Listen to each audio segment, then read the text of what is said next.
Welcome, everybody.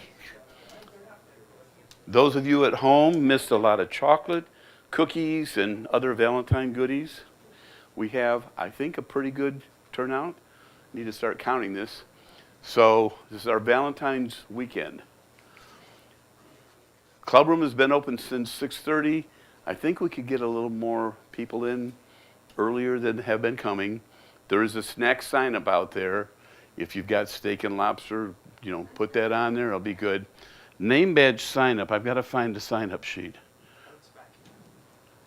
Okay, well, I'll get that out. The 20th is the last time I'm accepting sign-ups for name badges, and hopefully I won't have somebody come up the day after I order them saying, "Oh, I want one too." So, because we only order them a couple times a year. So we have a little look at this. Bob Koleski and Mike Lonsdale have an exhibit going on in Westlake. It is starting next Friday, and if you'll notice the time, it's out on the Farrell Center. If Vicky's had work out there, Barb Pennington's had work out there. They're displaying their nature through the lens, and they're starting it a little bit early at 5, going from 5 to 8 for the opening, because you're going to go early at 5 and then make it here by 6:30. Okay, just letting you know. Yeah, no problem. They're all agreeing. It's not a real big venue. It's going to run for about 6 weeks, mid-April, something like that. But this is the opening next Friday. And then when you come back in Friday after going to that, we're going to have Dave Bush, and everybody's looking forward to this one. All the myths that people talk about that they keep repeating that are not really true. So we're going to learn about that. And then we've got a field trip the next day. And Kim, I was talking to Kim today, and one of the people she's been connecting with has said that at this time of year, if the sun should shine in Cleveland, the stained glass windows will be lit the best if you can get there at the beginning of the field trip. So that field trip is $20 in person at the day, but you do need to register, so we got an idea how many people are coming. And then we've got our last, actually this is our last competition. Going to be on the 27th, pictorial. We still have a B competition, and we have journalism, which is not really a competition. But this will be our last competition. The deadline's already passed, so if you didn't get in, you'll just have to wait until our next year. Then the photojournalism is next week, the week after that, March 6th. You can submit up to 7 images, and with photojournalism, you can send them in the Wednesday before. Now that I've told you that, everybody's going to wait till the Wednesday before, but you can send them in now if you want to. And that's through Shutterscore. This coming Tuesday is one of the last mat cutting classes, and there's going to be one after that. A month from that will be the March class, and then that'll be it until September. So I'm going to forewarn you, don't say, "Oh my dear." We had a board meeting last night, and we've been, discounting this apparel, trying to get people to sport our logo. We're working on getting branded here. The prices that you see over there, we cut those roughly in half about 8 months ago or whenever Richards went, "Hey, we're going to get this stuff sold." And it's been going really well. Then we had the swap meet. I cut like another 30% off of it. When that is gone, we are in the process of selecting the replacement for all of that apparel. Just as an example, you're going to be looking at a hooded sweatshirt will be at least 50. And so those prices are going to go up more than double. So just saying, if there's any of those sizes that fit you, go through them now. Oh, it's prize time. Hey. Okay, you guys can just tell me to stop doing this anytime you want to, but I probably won't. So, in honor of Valentine's Day, I'm always looking for how do I select my victim or people. Who in here? Now, your spouse does not have to be present. Who in here has been married more than 40 years? Oh my gosh, 1, 2. Okay, 45 years. Okay, you two come up. I got to go backwards. 44 years, 43. Okay, now we got a problem here. You want them to go? Well, I need 2 more couples. So we can take Lonsdale's and Zapka's. Come on up. Okay, you guys can stand over here. So I need to, you can go over on this side. So I need to explain this. Put a lot of thought into this. Who was the one that had the most years? Okay, you kind of go back over there. Who's second? We're tied. You're tied? Okay. Probably a matter of, why don't you move over this way so the audience can see you. So in honor of, I do this in honor of Valentine's Day. So you guys have been married a long time, and I have a couple themes here. So these prizes are going to have something to do with compliment. Now that could be compliment like, hey honey, you look great today, or compliment like, you got gaps, I got gaps, together we got no gaps, okay? And it's going to have to do, that was out of a Rocky movie. I think it was a Rocky movie, somebody correct me.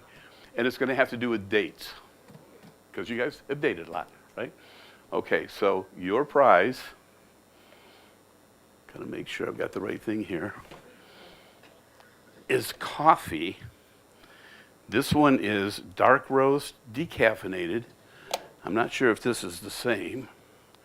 Yes, dark roast, decaffeinated. Now, so the date part of it is best before June of 21. Nice.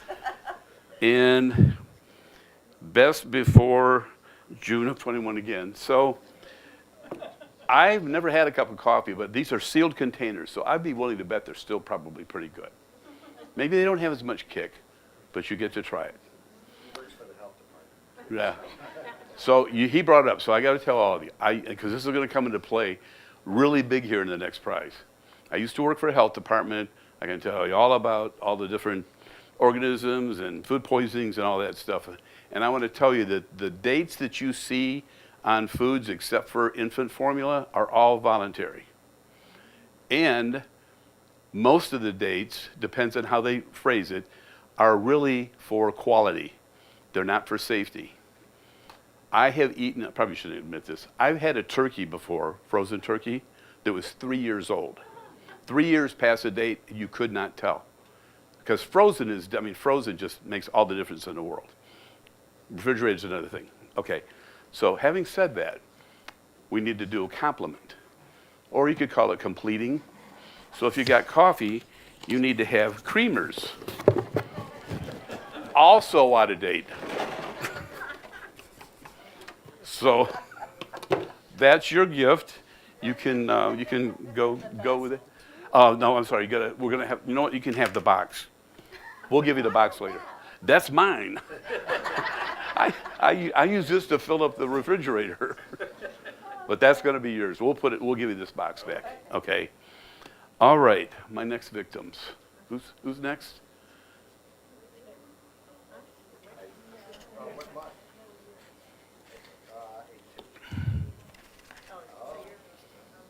Who's next? Okay, come on over. You are the proud owner of 15 Kirtland grass-fed beef patties, which are out of date. But that's why I wanted to qualify this of what I used to do. They expired, the best buy date was December 25th. These were left over from the picnic. So they were purchased frozen, kept frozen. You wonder what I was going to do with all those leftover. Yeah, that's what I did with them. So see me before you leave tonight because they're in the freezer. All right? What are we going to compliment them with? We got buns. You got to compliment them with buns. So here's your buns. You can keep these now. There you go. What's the date on it? Those I bought today.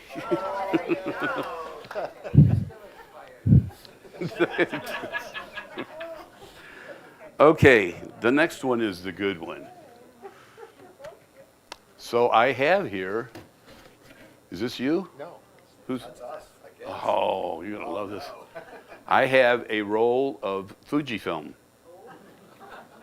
And it's expired 2021.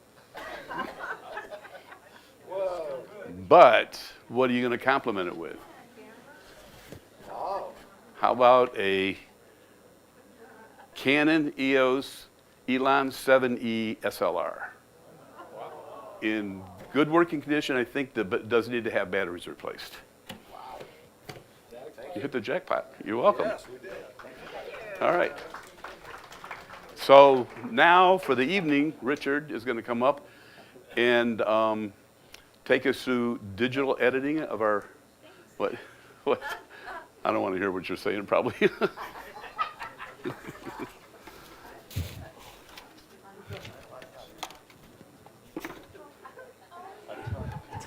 A tough act to follow. Yeah, you want the other lights on? Yeah, this is the.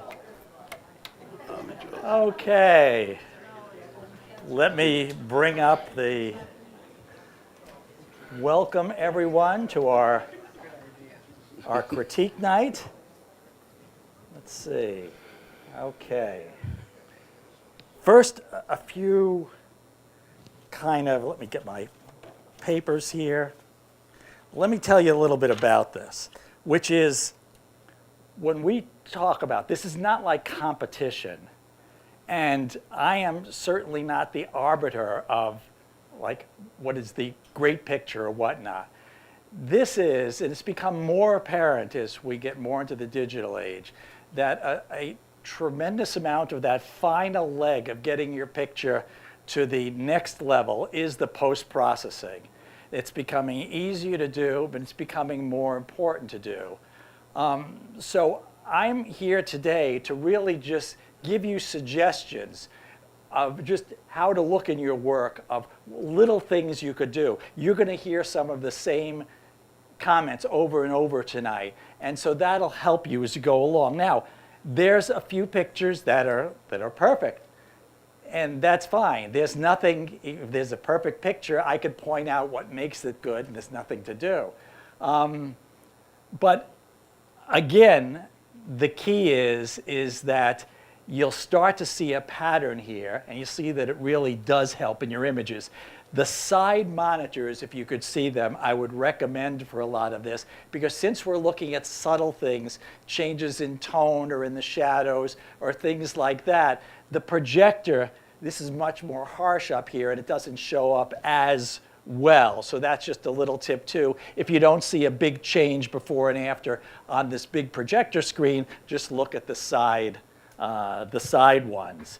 So, and the final thing is Photoshop and any of these programs, as more AI is used, it is a huge strain on both the internet, your home internet, and your computer. It uses a lot of computer processing, and also it pulls, a lot of the stuff is done in the cloud, so on the internet. And it is still uncommon, but does happen, that Camera Raw, which uses a lot of AI, does crash, and we have to reboot. It's happened twice so far during our classes. Usually rebooting helps. So if during this you see that it's crashing, we will try rebooting, and then we have a backup to that where if we can't get it going at all, I have my home computer set up the same way that will run it on there. So this stuff is very, very labor intensive in terms of your computer. So with all of that out of the way, let's do, now the way we did these images, is, one other thing is people submitted either 2 or 3. To get through all of them, we're going to do 2 of everyone's, and then if we have time, we'll go through the third one. But we're going to start with an image here. Okay? Here we go. Now, the reason I'm starting with this image is this is my image. And I took this in Nepal, and I really liked it. I remember how hard it was to take. He was going to move any second. I wanted to get the angle, all of that, whatnot. And I submitted this in the last competition. Very hopeful. And it got trashed. That's okay. That's okay. I'm not asking for that. This is the way competitions go. But it's interesting. I'm going to read you the judges' comments, though. And to show you that this is, we are all up to, changing what we do and whatnot.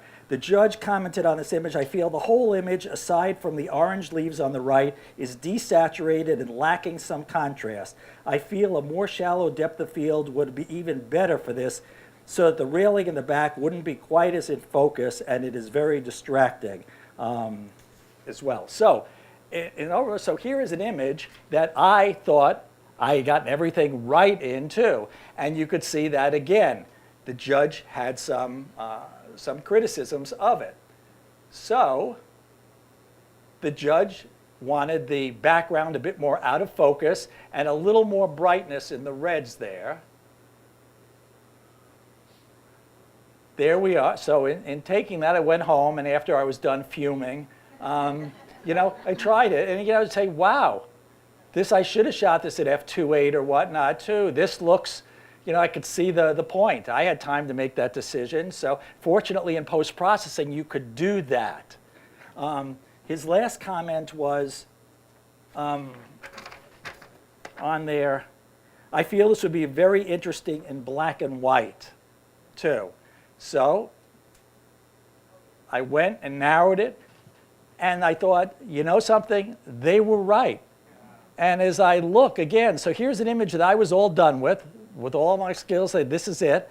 And the judge had some valid criticisms again. And in seeing that, there it is, you know, mine, the judge's suggestions, and there's another suggestion too. So that I wanted to show that one first, to show, you know, even myself, I'm learning all the time and whatnot as well. So, okay, we'll get that out of the way. So we'll start first, and this will just be in alphabetical order by first name. Is, there we go. The top of the, oh, good point. I've gotten off to a good start here. Start by file name. Okay, we're starting with Andrew. Okay.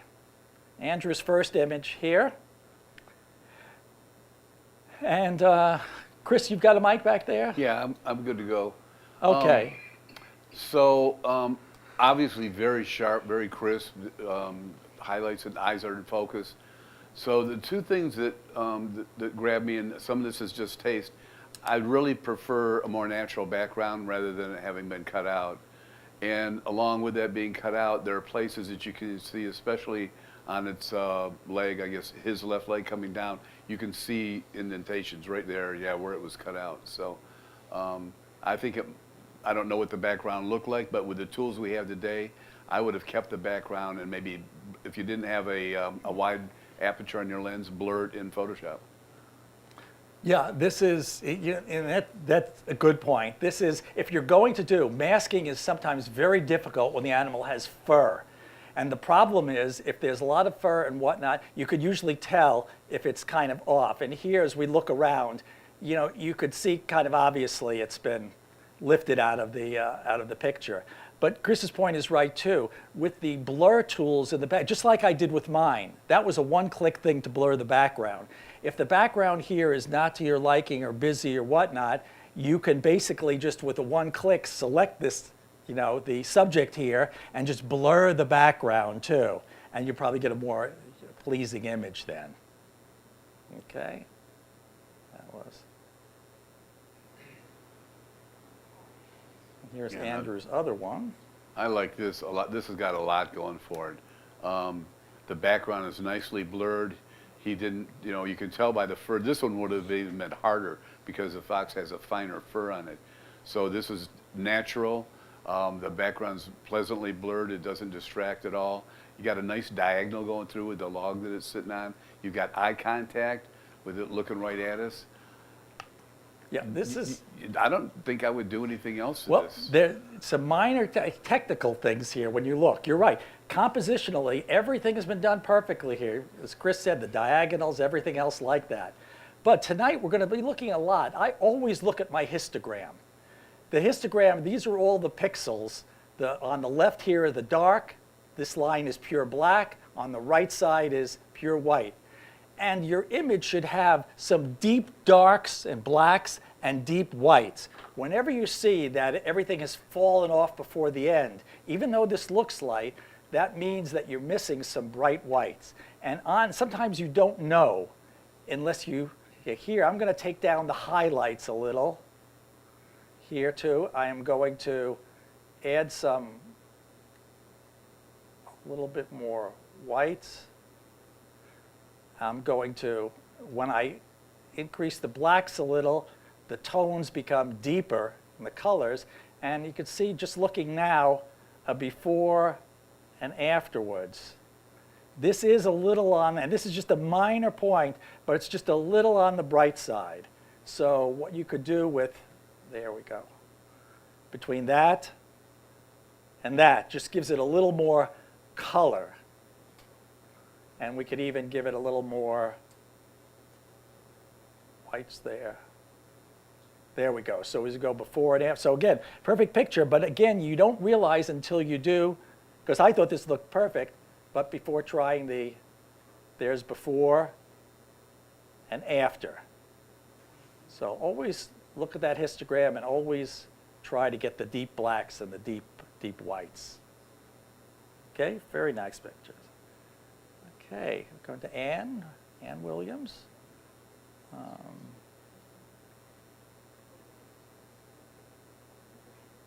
Okay, is Ann here?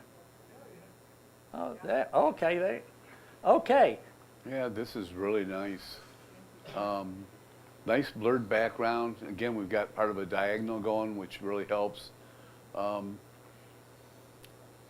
Cropping is always, something that you can try and see if it improves the image. I might crop some off the right side. I don't know if I won't want it dead center, so I'd take some off the right side. The other thing, I don't know how many of you are familiar, if you've had our portraiture class where we use diffusing materials to diffuse strong sunlight. They make little ones that go down to like 5 or 6 inches. They'll fit in your camera bag and they open up to about maybe a foot or so. I think that because this was in strong sunlight, if you had shaded and diffused the light a little bit off on the right where the sun is, that you might have gotten some more pleasing tones out of it. You can see what Chris is talking about here. Yeah. I just brought the highlights down a little, and you could see, and you could go somewhere in between that. Here's a before and after, just to take a little bit of that real big brightness off. Okay, now I'm going to get started. Okay, very, very nice image, but here's where, yes, okay. It's missing a hummingbird? You want to put a hummingbird in there? No. My thing is that, no, as long as you put a thing, I don't put things in pictures. I think that's fine, but that's another type of art. But I look at all of these as not photojournalism. This is your art. And if you're in a studio, you could move things out of the way and change things, and that's all well and good. But if you're out in the field, there's sometimes nothing you could do. And if you want that pleasing picture, and I think this picture is beautifully done, the background, everything, but this branch going off into nowhere is what, is what bothers me. But the point is unless you're going to go and clip that in the wild, there's nothing you could do. You've recognized the good image, you've taken it, so here's where post-processing comes in. So let's see what we could do if we just, let's see. Oh, let me just change.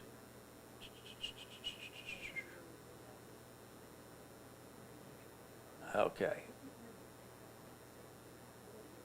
And let me tell you, with AI, there is no guarantee. Sometimes you might get a good result. Other times you might get I'm going all the way down here. Why not? See what happens.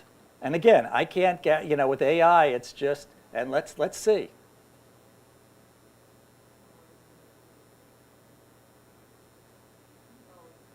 And now, you look, and you get 3 choices usually. There's 1, 2, I like that better, 3.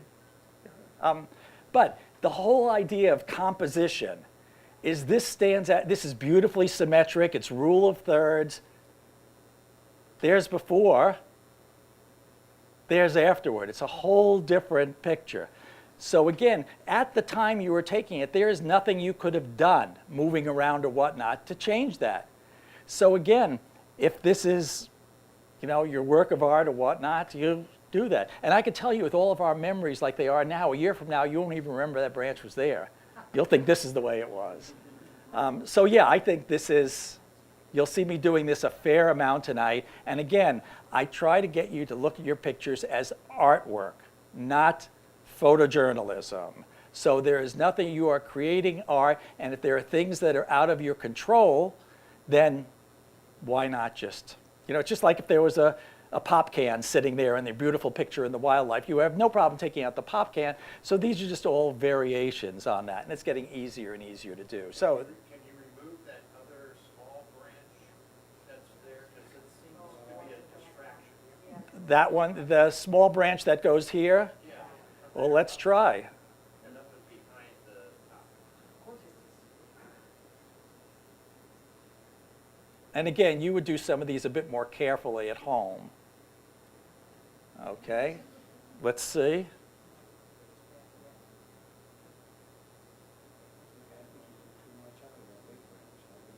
Yeah, and again, you could do this to your liking, and you could just start over again and do, whatever you want. This is all non-destructive, so you can keep doing this over and over. But again, you recognize a good picture, your camera settings are right, so everything is perfect. And that just raises it to the next level. Yeah. You can have better balance, but it really was in there. Yeah, you could do, in fact, where is the, V is the view. Let me just, Not that one, but the other one. oh, the other one. Yeah, and with the other one that was there, let me go back to, let me just take them all. With the other one that was there, you could play. You might say, oh, I'd like to end it here, or maybe just take this one off. But you have that artistic ability to do that. So yes, you could do any one of a number of these, and since it's non-destructive, you could keep going back to get it to look to the way you want. So I think that was a good example there. And here is the next one. Chris? Yeah, Pleasant Scene, these are the ranger homes, I think, aren't they? Down in the Cuyahoga Valley National Park. Beautiful sky. Boy, you don't get too many of those. I don't know. I kind of like it just the way it is. I mean, we can try tweaking. It looks like we might have, are those some very mildly blown out areas? I'm Yep, seeing the that- highlight. Yeah. That's what I was going to. And here again, it's a matter of taste. This is a very high contrast picture. It's bright light, you got the snow. There's kind of no detail in the snow. So but the camera's doing the best it can. So I came down a little on the highlights, and I brought up the shadows just a little. Now if we go back before and afterwards, you could see you have a little more detail in the shaded areas, some more detail in the snow. But then again, in this one, it is a choice because some of you might like it as a high contrast image like that. Others might think this is a little more true, but it's again, this is one that's up to you. There's no rules that are being broken. But you got to watch with snow. Areas like up here are really close to being blown out and just pure white. And the eye just kind of distracts the eye. There we get a little texture in it. Let's see if we put a little texture in there with it. Yeah. So here is our before and after. But basically a really nice picture. These are minor things, like I said, if you'd like. There's no hard and fast on that. Okay. So let's, we got Bob now.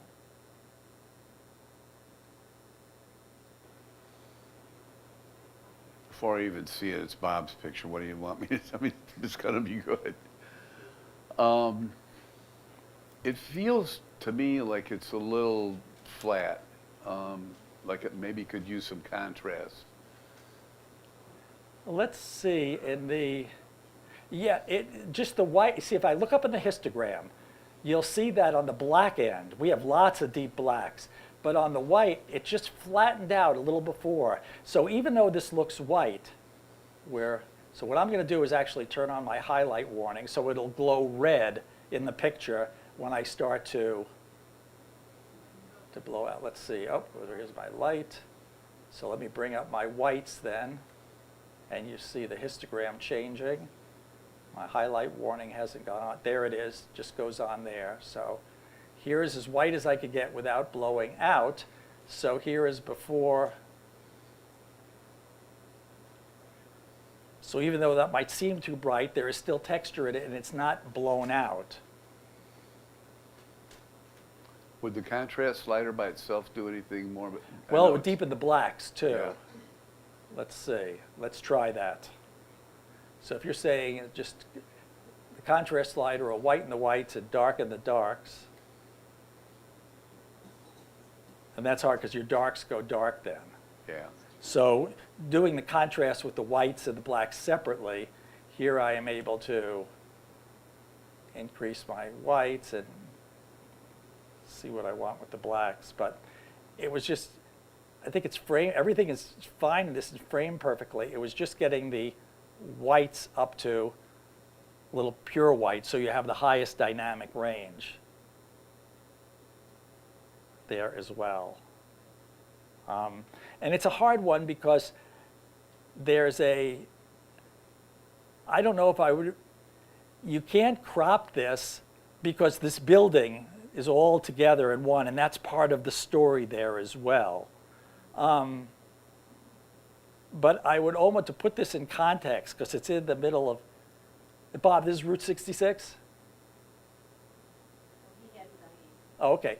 This is, let me see, I was just, it was kind of tight cropped, and I was just wondering what it was like. Let's just see, just out of my curiosity, if we just expand the borders just a little bit more on each side so the building is not right up till the edge. And again, my disclosure, when you use AI, there's no guarantee. It might put a penguin there, so no, does fine. Keep, okay. And you see what we did is we just expanded the border a little more, and now this looks in context. It's not right up, the building's not right up against the side. We gave it a little room to breathe. I think that looks nice. So we've yes? I wonder if you mask the two signs out, and then you could increase the black on the signs. Increase the blacks on the signs. Just the signs, though, you know what I mean? I'll try on the sign. Just the suggestion was on the sign just to make the blacks a little bit blacker. So we'll.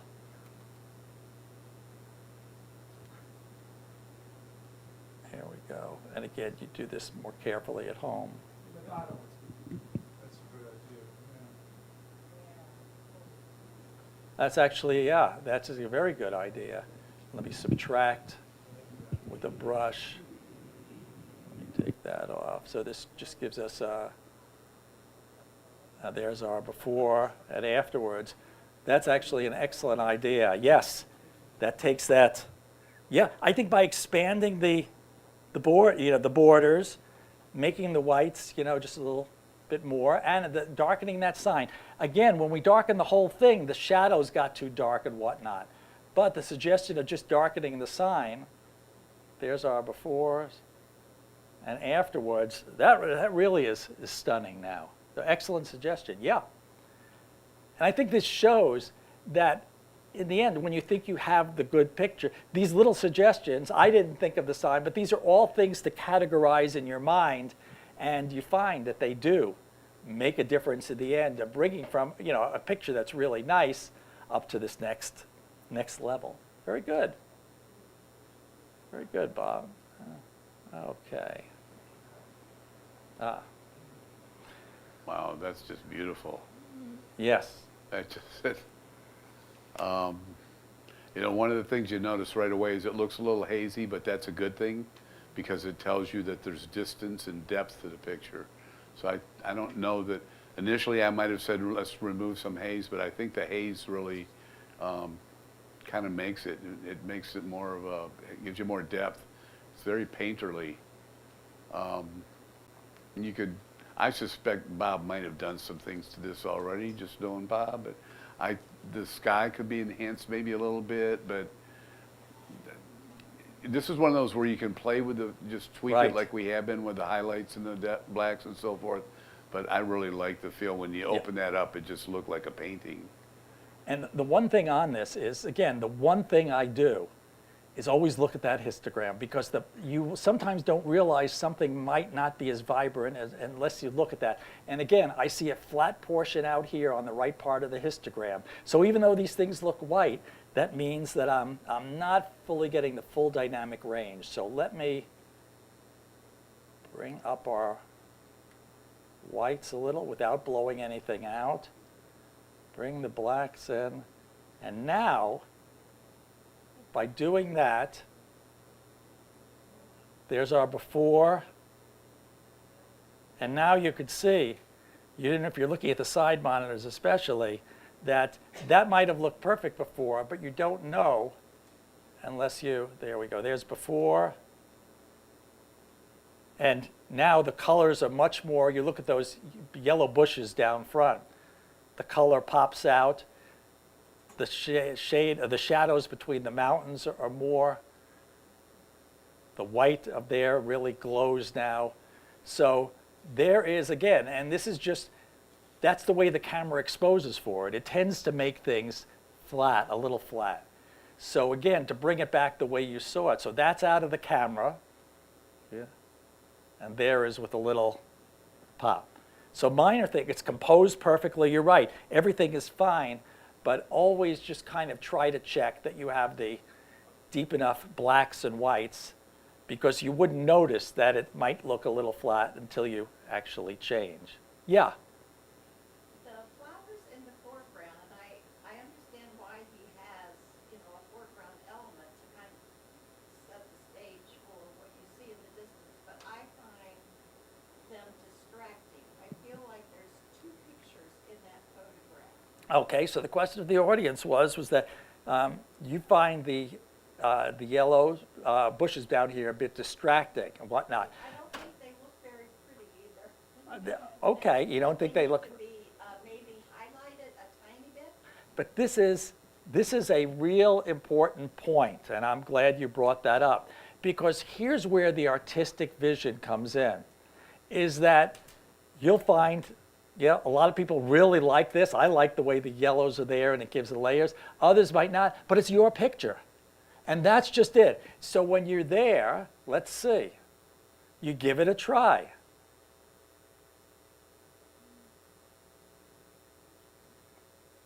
And, maybe. But again, you're the maker on this. We're not talking here about a rule that it would look better this way because of rule of thirds or something too. This is purely just whatever you like. If that's the way you like it, that's fine. If you prefer it this way, that's fine too. So that's an artistic decision.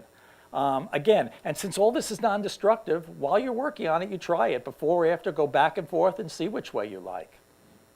Can you just put a tiny bit of brightness on those yellow flowers? You want a tiny bit of more brightness on the yellow flowers? Okay. Let me try my whites to come up here and bring it. Do a quick thing on the flowers down here. Maybe increase the lightness, like that, kind of. Yeah, you can. Again, since this is all non-destructive, you can go back and forth and say, yeah, I like it this, or I like it without the flowers, or I like it the way it was originally with the flowers before brightening up. You don't have to all of a sudden say, this is the way I want it. You go back and forth, but as long as you know you have those options, too, so you can try anything. Okay, so nice shots for Bob. And we have Bonnie. Okay. So the immediate thing, you got this nice spiral shape on that dead leaf. The first thing I saw was a lot of noise. So this must have been shot at what is it? I don't see ISO the 12,800. 12,800, yeah. Bonnie So here, Bonnie? Okay. that could use a little reduction in that. And the film, the image is labeled Edit 3 Denoise. So it looks like it was denoised already. Okay. So the noise needs to go at some point.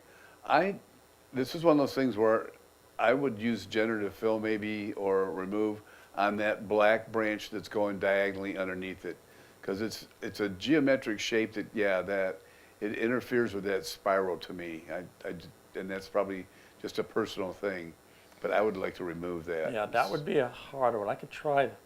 This is, Challenging you, Richard. first, my question is this is a camera problem? This is a camera.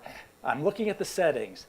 This is f8, 1/1600th of a second, ISO 12,800. And the question comes up, for a non-moving static object, why do you need 1/1600th of a second? Because you could have done this with a 60th of a second, and in that case, your ISO would have been 400, and you wouldn't have any noise at all. So if this was a hummingbird there, okay, I could see that. You had to shoot it, to stop it at a 1600. But this is a static flower. So I think the reason you're up at 12,800 is because a 1600th of a second was used. So that's a camera setting problem. But here, let's see I could use you can't use the AI denoise with a JPEG. So when you look at things around, this is what you came home with. What could I do? One of the tricks to do that will help get rid of noise is to, where is my? Let's select oops. Let's take that out there.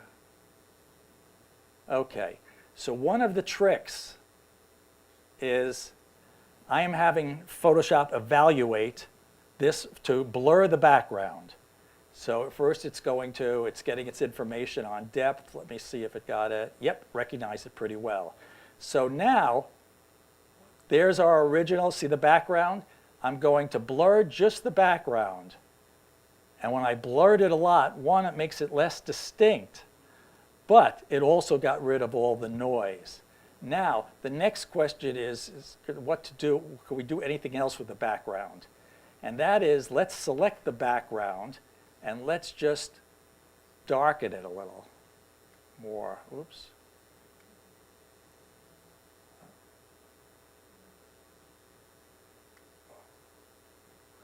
Okay, our first crash of the evening.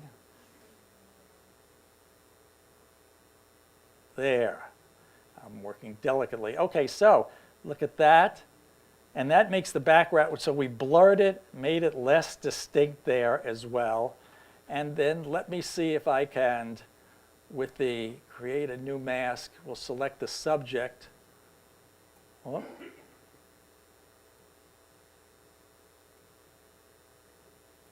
Okay, we're getting into, let's see. What I was going to do is select the subject here, and if you add a good amount of texture, Then, see if you can go back to the mask we had and duplicate and invert. That can do exactly what you're wanting. yeah, you're right. Using AI tools. Eric is right. So duplicate and invert mask. And now, with that mask just on that, let me come up with the texture a little, or you could actually, you could fool around with a number of things. So this was a difficult image because we're starting with a ton of grain, all this other kind of stuff too. But you see you're able to salvage with blurring the background, darkening a bit, that you're getting some kind of image out of this, and then you could work more on that.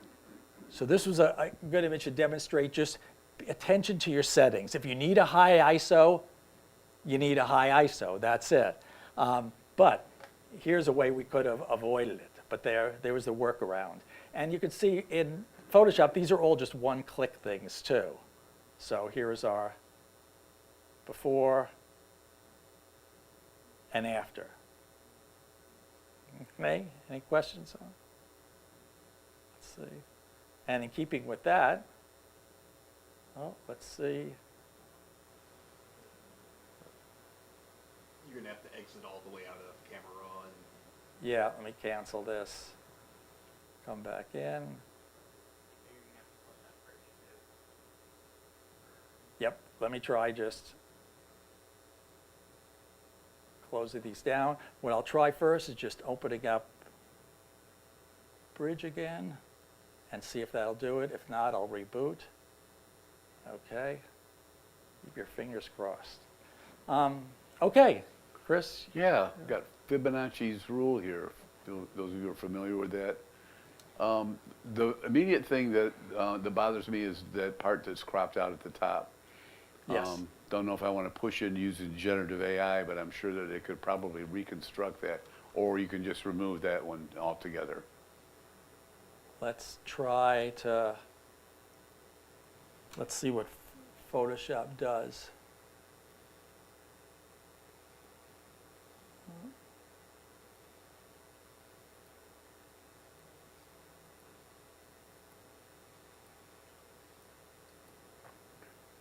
And let's just see.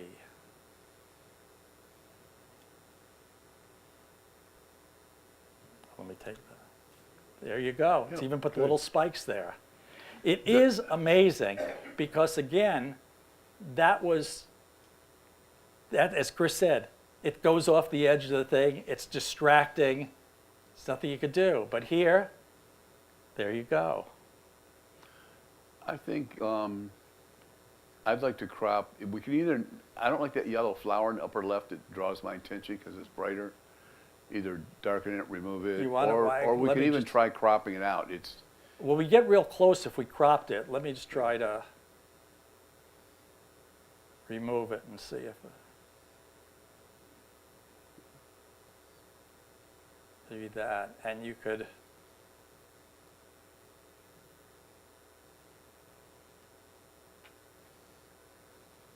let's see if we darken the background a little, just to.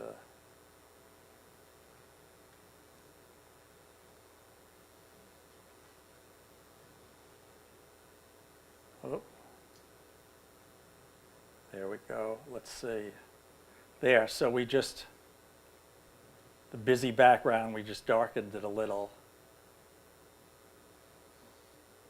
You could come back. It's like a different picture. So before, you got a busier background and the thing up on top. And I think even if they had gotten the whole top of that in, it still distracts from the shape here. I think this might be an iPhone image also. A which? iPhone. Look at the Yeah, focal look at the length. settings, right, this could have been from. But again, it works out well. You know, this looks fine. You get it's like a Fibonacci spiral. You get this nice spiral shape. We've darkened the background.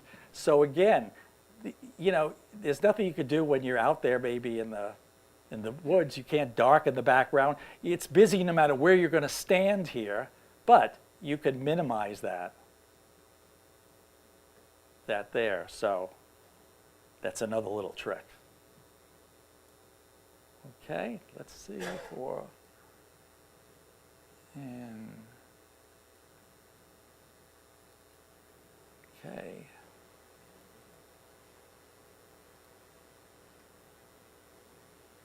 Oh, hey. So this is a good eye to catch this little guy growing in the crotch of the tree. I think he's a little bit bright. Okay, I'm just going to,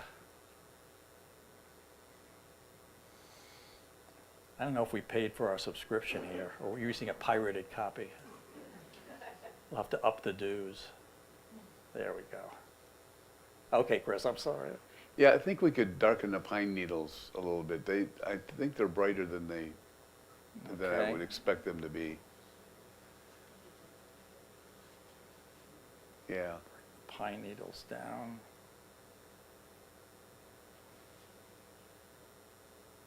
And then what if these branches are awful, if we could just darken those down just a little bit. I think this me is try. another iPhone shot too. Okay. Yeah. Can you darken that V? Yeah, that's what I'm good. going to do now. What I'm doing is just kind of darkening the trees. I'm darkening that V up here a little. just to try to make, see, to make those leaves stand out a little more. And I can make another little brush here and make it a little darker. See, just darkening, selectively darkening the tree a little here. Maybe a little back there some more. And it just tends to center here. It tends to bring out those leaves a little more. Here is our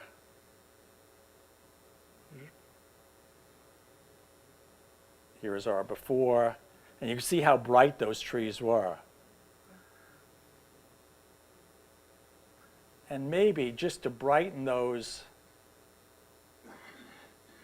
let's try those, just to bring the saturation up. Brush.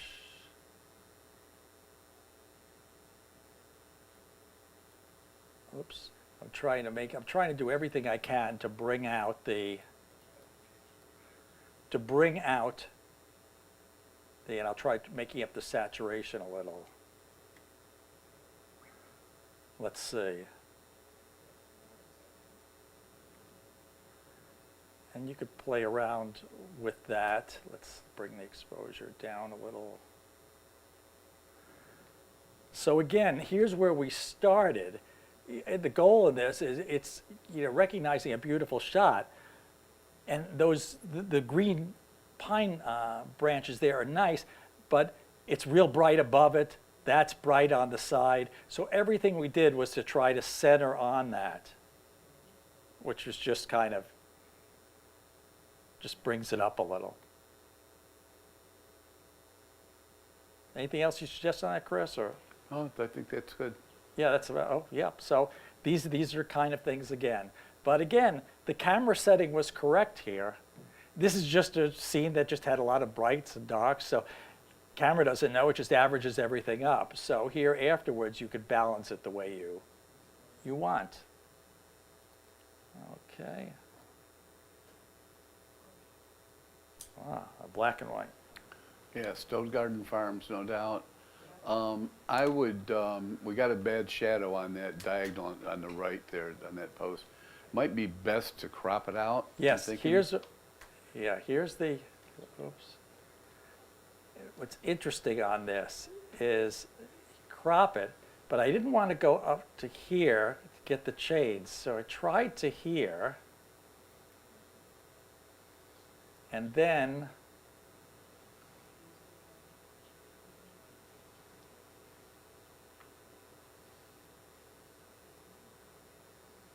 see what AI would do. So let me see if we.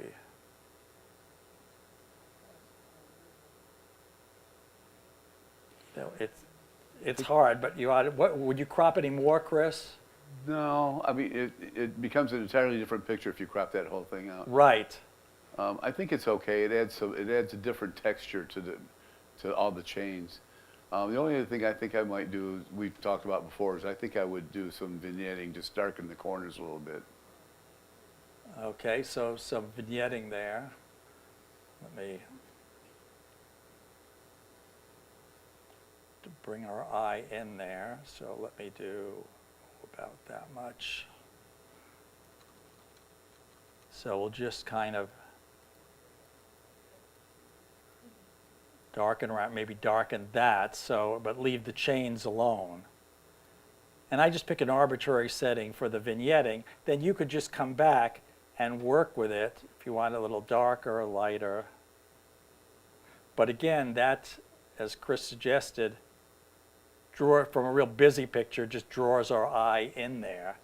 But then something like this lends itself also to texture. And watch what happens when I move the texture slider up.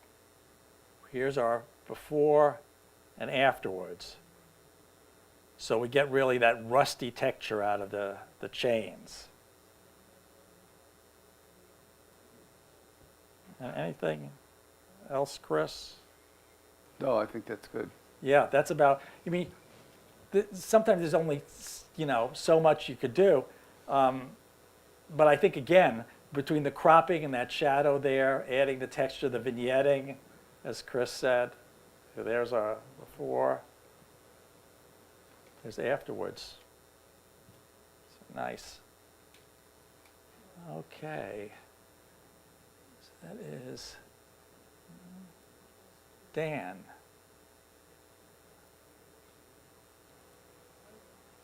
Is Dan here?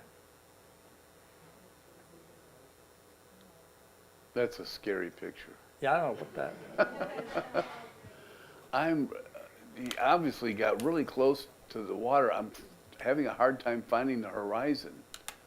I don't know if that's all reflection, but it looks like there's a horizon there. I would crop some of the lower part of it. What is this? Turtle. Oh, I don't know. Okay, so I'm yeah, thinking it's a turtle. that's a good point you made about the cropping. You got a perfect image here, but the question is it getting lost in some of the others? So I agree with you, Chris. And let's come in. We'll take the bottom of the tube. So now we've centered that. A little bit there. Just to see if we bring it down to there, it's right there. And I don't think you've lost anything by taking out all that other stuff. There's nothing there. And now you've really just centered it on this turtle. You are really far away from this. I see now the lens you used. That's how you were able to get a low angle. You were far away. And then got down. 350 millimeter. Yeah. It's at 349. Yeah, it's beautiful capture. But I think, again, that thing of the cropping makes a difference because here, this just jumps out at you. And let's go back to the original crop. And again, this is a take. Nothing I say here is set in stone, but I think it's just more pleasing visually, and it really brings your attention right to it when we have it right in the picture there. We crop some of that out. A very nice capture. Turtle, huh? Okay, I'll remember that. Ah, Yeah, this is a great recreation out from Hale Farm and Village.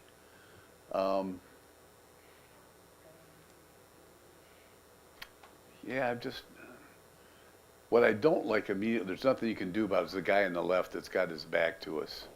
I think I want to keep him because he's holding the flag, but I don't know, what would it look like if you cropped him out? okay, that's a good point.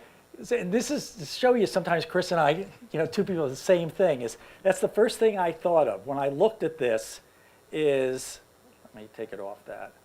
When I looked at this, there's a lot of action, really great action here on the right. But this guy with the flag, one, he's facing away from us, but also, even with the flag, there's this gap. He's off to the left. And there's just empty space between them.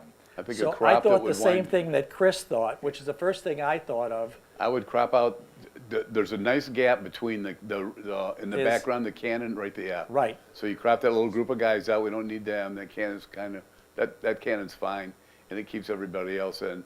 I like that you've got an expression on the guy that's facing us. A lot of action here, Yeah. yeah. But I agree that, let me bring that in. There you go. There's a lot of action in this. It tells a story, beautiful. That other he was just too far away and facing away from us. It was distracting. Yeah. Can you select the guy with the flag and move him closer? Can you select the guy with the flag and move him closer? Without crashing the computer is the question. Without crashing, yes, that is the key thing of crashing the computer. Let me just get back to the full crop here. No, it's an important question. The answer is, as of last year, yes. Photoshop has a feature that's called contextual move. You would circle this guy here on the right. You would move him over closer and drop him down. Photoshop would put him there, and the gap that was left here, it would fill in with grass and everything else like that. and you can move people around the image. So your answer is yes, you can move him over. Although I would say that him facing away is still a little, yeah, Jill.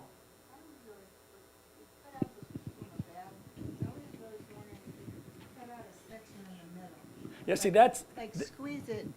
There's a technique I'm not done. No, don't take anything out. Just like a center so the guy gets moved over with everything else. You're just kind of. you want the guy with the flag moved over to the right. No, Put the just people take, in the background too. no, just take a section in the middle, like it's kind of like a. You mean take this section of the middle Yeah, out? and put them together. Like I've always kind of wanted to do that with photos, but never really. It's easier, the question about taking the section in the middle out, Yeah. that is a very hard thing. You've got you're making two images then, and you're pasting them together. But with contextual move, it's designed for something like this. You could take those people in the background, right there, Yeah. and the guy with the flag, and you could move them over here, and then Photoshop would fill in that gap there. Generation Phil won't do it? What? Generation Phil won't do it? Generation Fill, well, but Generation Fill would take him out. In other words, I would circle him and I would take him out, but see, we're talking about moving him. I know, but he's still in it. Well, generative fill, that's what this is doing. See, in a move tool, you are cutting and pasting, and it leaves behind a gap, which would be filled with generative fill, which is, you're exactly right. So they put that all together in one tool called the generative move, or the contextual move. So it would cut this guy and these people out.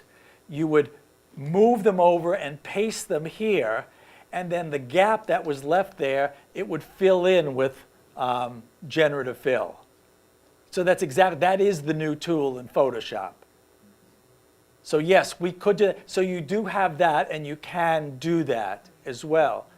You also have the option here, if you say, well, these guys, this doesn't look like a real battle because they're sitting there just in the back like that, watching the cannon being shot at them. You know, it's real easy. This is a 1, 2, 3 thing, too, to take them out.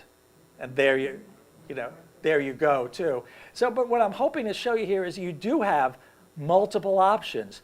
We have the crop, I, like Chris, like the crop one, which just would crop it over and get the main action there, because it bothers me he's facing away. But you have the option then to, if you like, you could move him over and have him closer. All of these, the key was capturing this shot where the cannon was going off. That's incredible. That's a phenomenal shot. The rest of the stuff, you don't have time to go over and move people around, all that kind of things too. You could do these things afterwards. So again, a lot of things we're talking about, moving him, cropping him out or whatnot, is an artistic decision, and all of it is fine. So that is, yeah, so I would, in this one, with him facing there, you could either keep him in, or, whoops, you could, there we go. You could have that, which is just a great action shot. So again, it's up to you. That's a creative decision. Okay? Well, he's bringing the next image up. Forgot to mention, Joe's got a microphone. So if you've got Yeah. a question or a comment, just raise your hand so he can get you on audio so people at home can hear the question. Okay. Denise? Yeah, yes, I think you're sitting right That's a- there. Okay, that's a Chris. sharp Beautiful bug. shot. It looks like, so I like the way that the background is nicely blurred. It looks like there's some over sharpening on the beetle end. Yeah. Or I think that's just maybe a problem with file size. I'm not sure. But the Yeah, beetle is- I think so too. The first thing I thought of, whenever you see the white lines around something, like here, that's the radius, and that usually indicates over sharpening. But I agree with you here. I don't see it around other places, and I think it's just the file size, not Yeah, that, just- not over sharpening. crop too tight. But Yeah, I like it, we could go with a crop and crop over on the left and come in quite a bit because we want to see more in front of him than behind him. It's always good with either people or animals to have space for them to look into. What are you talking about Yeah, this way? keep coming in, keep, yeah. And then we could probably bring some down from the top, because there's not much there. Yeah, I like that better, because it's got more room out to the right. Now this is, again, creative decision. Whether you like one crop versus another is just a matter of personal taste. But I come back to one other thing too. I really love this picture. I mean, this is really captured nicely. When you look overall technically though, remember I talked about looking at the histogram? Even though this picture looks perfect to me, I still look up at the histogram and look here on the right, flat. So even though this looks white enough, we're missing the bright whites here a lot. So let's just see what happens if we,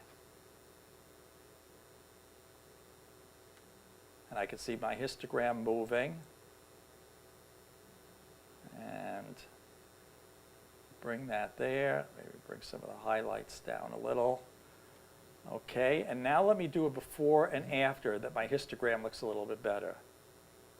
And now you see, oh, I love this before. I really like it like this, but it probably could use a little, the colors are brighter now.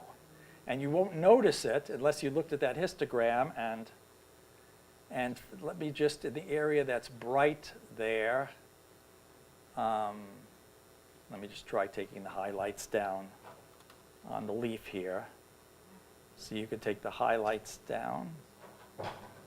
And so here is our before, or if you're looking at the side screens, even though it looks fine, that has a little more pop to it, the oranges and everything else. And our histogram shows us we're getting bright, everything from the dark darks to the bright whites. Before, we weren't getting the bright whites in there. So I think it's Denise beautifully captured image. It's really, really nice. Technically very, very well done. And the camera setting, everything is correct. It's just the camera doesn't have the dynamic range as our eyes do.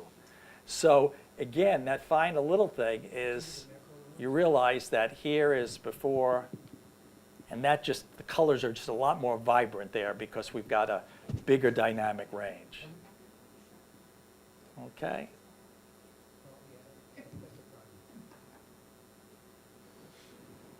Okay. Yeah, here again, there's a little bit of flattening on either end as far as the highlights and the darkness. Not a lot, but maybe But a tweak little. that a little bit. But right, when we do that, here's our before, and Chris pointed out we're a little bit, so we'll increase our contrast a little.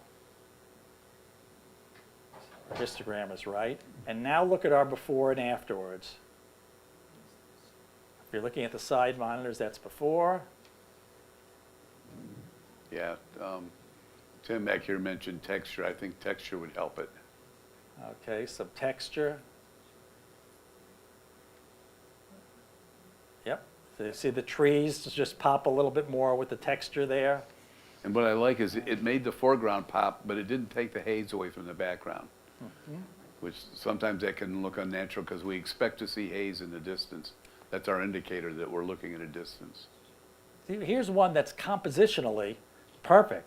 Notice a great scene. It's just perfect, you know, where it's placed, everything else like that. It's perfect. This is just, again, the camera. You can't, it's not a setting that's wrong here.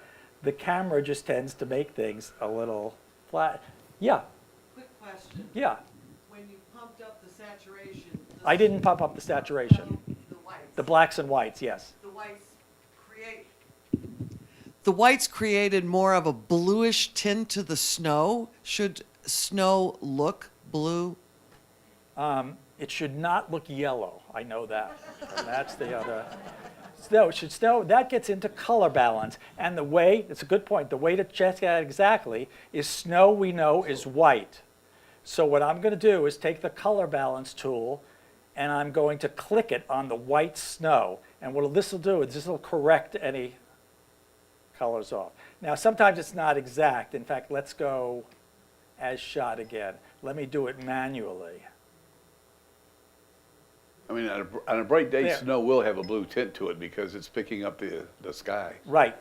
But here, but to your point, look at, here's the color balance change that I just did to take away some of the blue of the snow. Here is before and afterwards.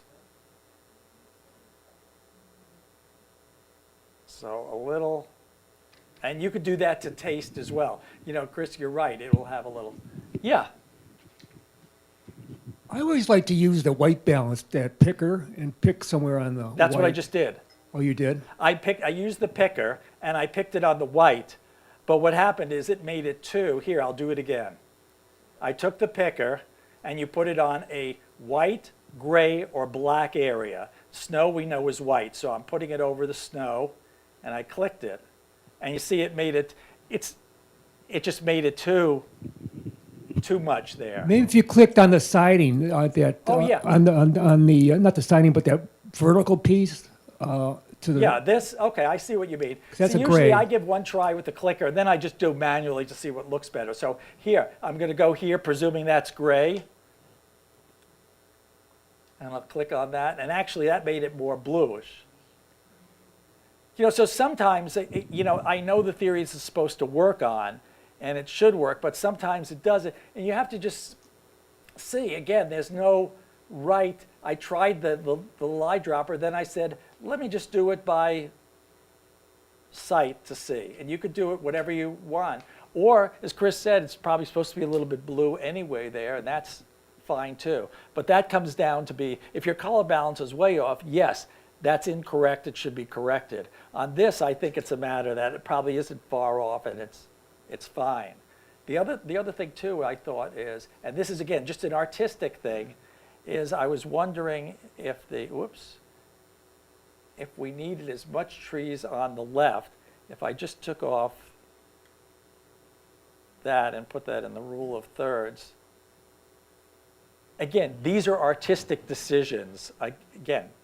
Either one of those. I think the key takeaway from this is looking at that histogram because, again, that's how it comes out of the camera with perfect settings, and the brilliance and everything else is brought back with correcting that. And then we added just some texture in that. Did we do okay? Okay. Okay, nice shot. I said the real heavy work in this is recognizing the scene, taking it, getting the camera settings right. That's all you're doing. You're doing that already as photographers. We're just doing the afterwards, this little final thing. So, okay, Chris, this is. Yeah, we've got an Eric leopard. Pardon me? I'm sitting next to him, so I have to be careful. I love the shot, and it's got such shallow depth of field that really focuses in on the face.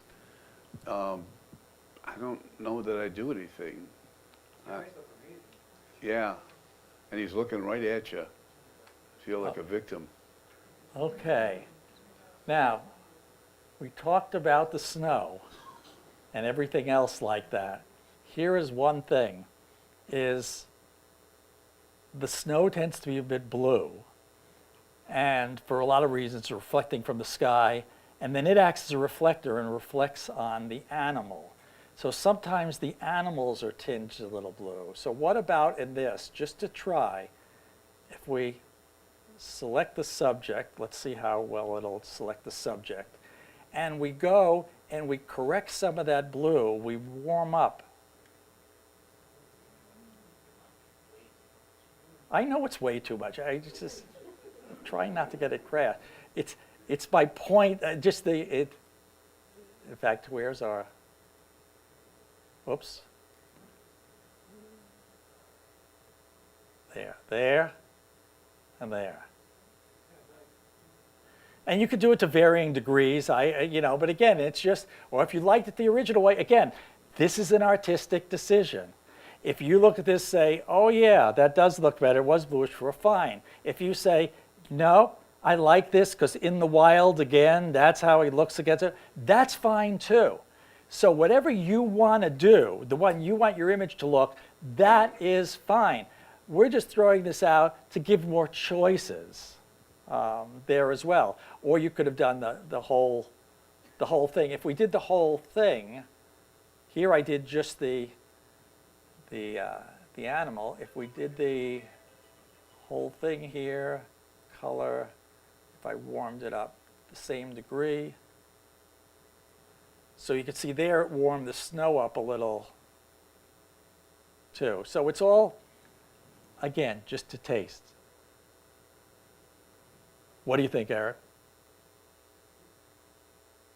I actually originally made it blue. Okay. Just to make it feel colder. And I think that's a very, very important point, which is that was an artistic decision to have it like that. And Eric made that decision and whatnot. And so this is the perfect picture as is. This is the way Eric wants to look. If it's your picture and you thought it would look, a little better the other way, that's fine, that's yours. But in the end, your picture is your vision.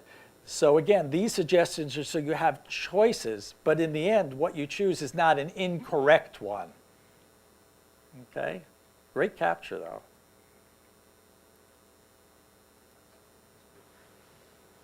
Oh, wait, I just crashed this. Back to the Wild.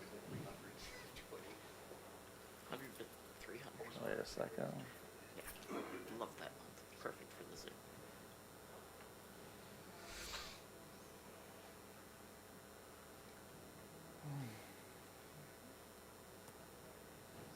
Is this Back to the Wild? Yep. Okay. Yeah, the thing that he did here that's really good when you're at Back to the Wild is he didn't show the animal's feet, so we don't see it's tethered. It looks like it's in a very natural environment. Chris, your mic on? Yeah. Oh, okay.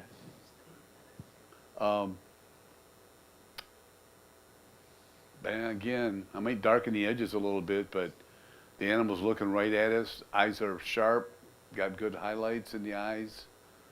The whole image is really sharp. We got a blurred background. What else do you want? He wants to make the histogram. What do I fix want the to? whites. Yeah. Yeah, there's not much to, this is just a beautiful, beautiful capture. You got a nice diagonal here, it's exposed well. Lights and darks, everything. This is one of those images that's, not every image, just, there are a lot to do on. And Eric also, you edited these also at home, right? Yeah, so a lot of these are, they don't come out of the camera usually like this. Eric has already edited this. I think it's perfect. Very nice. I don't have any. Okay. Now with Gary Marich, Gary, if you're listening, two of the images Gary sent in were creative. They were abstracts. And there's nothing, since there's no critique, you can't critique an, it's hard to critique it because it's abstract. There's no lighter, darker things like that. But we do have this one here. So I'll jump on it before Richard does. Look at the histogram. We could bring that in a little bit. Okay, except I didn't understand the histogram because it looks like there's a lot of bright whites. But yeah, the histogram does show that, so let's. I mean, it might blow out that one white stripe where the divided colors on it. It might blow that white stripe out. Well, what we could do is, let's see if this works. I mean, Is if I let's was there, select the, if I was there, I'd have moved to the left to try to keep the wing from cutting off the tree. let's see, wait, let me just.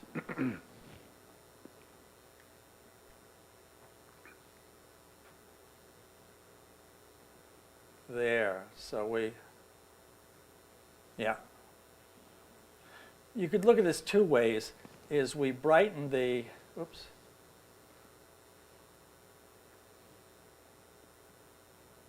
Wait, we just. That was the original. We lightened it, but then if you say the darkened, the way it was originally almost vignettes it. So, 6 one, half dozen of the other. Chris, my question was too, is what's going on the left here? Yeah, I don't know. I was going to mention that. I looked at that. It's not like, it's almost like it was glass. I think that was in editing, and down at the bottom, below that same thing, that round area, Yeah, it's it, black, there's a text, yeah, there's this funny, like maybe something was like, removed there. like it was ice or something. Yeah, I'm not sure. Generation fill content. Yeah, it's just something, but that just, because it just doesn't look natural there as well. It's just a kind of a funky stuff over there. But a great, capture with this. I think even with the background a little, Yeah, and my comment about, we weren't there, we don't know, maybe he was up against a tree or something, but Yeah. if you could have moved to the left, the wing cutting across the line of the tree is a little disturbing, where I'd like to see it all the way on the tree. yeah. Somebody What, say did you s- why? Yeah. Because it breaks with the light of the tree. I don't know any other way to describe it. It's just like there's a, Yeah, I would just want to comment. I think Yeah. it's a beautiful picture with all the greens and browns and everything. I do agree that the background's a little funky, but other than that, I think it's a gorgeous picture. Yeah. No, and I agree with you. What Chris was saying is, boy, if you could just move a little bit to the left, so the whole butterfly would be again. This tree makes a beautiful background for that butterfly. So if you could have the whole butterfly against it, but I agree with you. This is beautiful as is. Like I said, I just wish it was a little different kind of green. Even if this was all blurred, it just has a funny texture to it. But I agree with you. It's really a nice capture. I have a thought. Instead of moving to the left when you're taking the picture, why don't you just darken all of that green stuff so it disappears? To me, that's a distraction. And if that whole left side were just darkened and not darken the tree or the moth or any of the other stuff, your eye would go to where you want it to go. It would be hard. Let's give that a try. We'll try just really darkening that green, because then you just have this like black there, which would also look kind of funny. Let's see.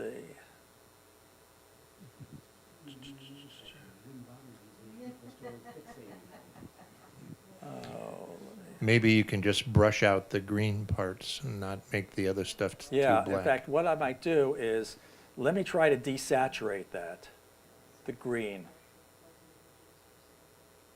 And it's, oh, wait, we're crashing again here.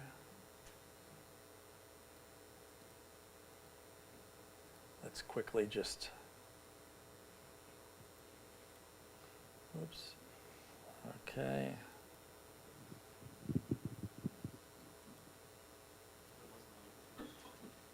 Camera raw.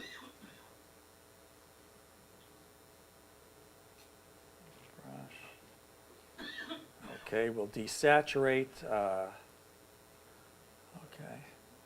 See, what I'm doing is I'm just desaturating the greens there, and I'll just do this kind of.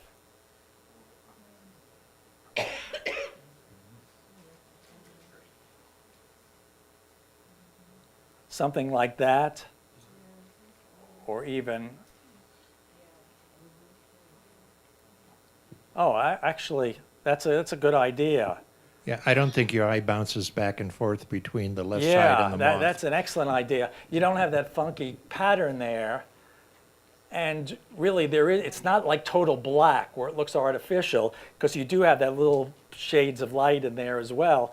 But now that really looks nice there. That was an excellent idea. Look at that, between that and that. Excellent idea. Yeah, I agree. That's nice. Yeah. What would have happened if you just went in and darkened the green, those three green things, instead of, Which three green things? the ones that are covered up now? The ones To that the were- left of the tree, those.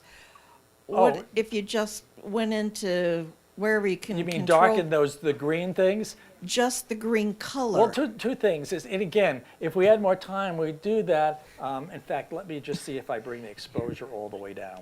There. Okay. See, I think that looks more artificial than, and, again, here's where a taste thing comes in. It's almost like you did this at night, the light on it. But that looks artificial. This looks like maybe more natural. But you do have that by just moving your slider. If you like it that way, fine. If you want to try that and just getting rid of the color, fine. These are all artistic decisions, too. But you're right, you could do that as well. It's all doable. Okay. Let's see. Gary. Jim. Did I see Jim tonight? Is you? Yeah, Jim's right. Yeah, of course you. Okay, Jim, this is an interesting one. Chris, I'll let you. Yeah, I thought about this a lot. Hey, Rich, Richard, Yeah, this is like the, yeah. Take the mic there. this is the Battleship Missouri where Yeah. the 16-inch gun controls are. It was Yeah. all before computers and everything, so this is how they did it. Yeah. yeah, this would be considered like a record shot. Yep. And I don't know that I would do anything to it because and initially I thought I wouldn't want to crop out on the right side up to that guy, but that's some instrumentation there that's probably valuable to explain what's going on. So I don't want to take that out of the picture. I'm glad you talked about that before, because this brings up another important point too, depends what you're doing the picture for. This is like an information shot, rather than, in other words, if you were giving a talk on the battleship, this would be one, you'd put the picture up and this would be great, and you'd say this is the room and you explain all that and whatnot. If you're entering a competition or whatnot, or putting something on your wall, then this is just it's a very busy picture. It's got a lot of, so it really depends on what it's used for. And what I was thinking again, so as an informational shot, if you were doing a talk on it, fine. I mean, everything is technically fine here. But otherwise, it's real busy. Your eye doesn't know where to go if you're looking at it as a photograph. And one of the things I was saying, a lot of times, there are photos within photos. And I tried just moving. One thing you could try when you go back to full screen, that does help it from what you just did, keeps it from being busy, is apply some geometry to it because we've got that on the right-hand side. Yeah, it's a 24 especially. millimeter lens. Okay. Yeah, on the right-hand side, we've got that instrumentation leaning out. It'd probably be kind of hard to do, but we could maybe So straighten it corrected it, but it cropped it. that. Okay.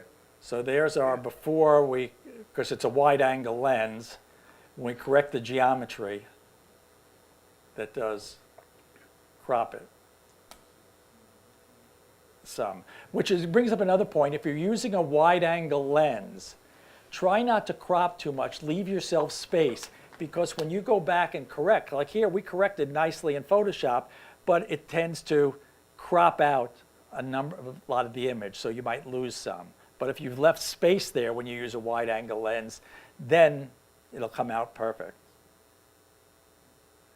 So I think this is just the difference in an informational shot, like for a talk, versus the photograph. Because when you do an informational shot, like you're doing a talk on the battleship, then you're not talking about rules of third or this or cropping and whatnot. You want to show them the stuff as well. Does that make sense?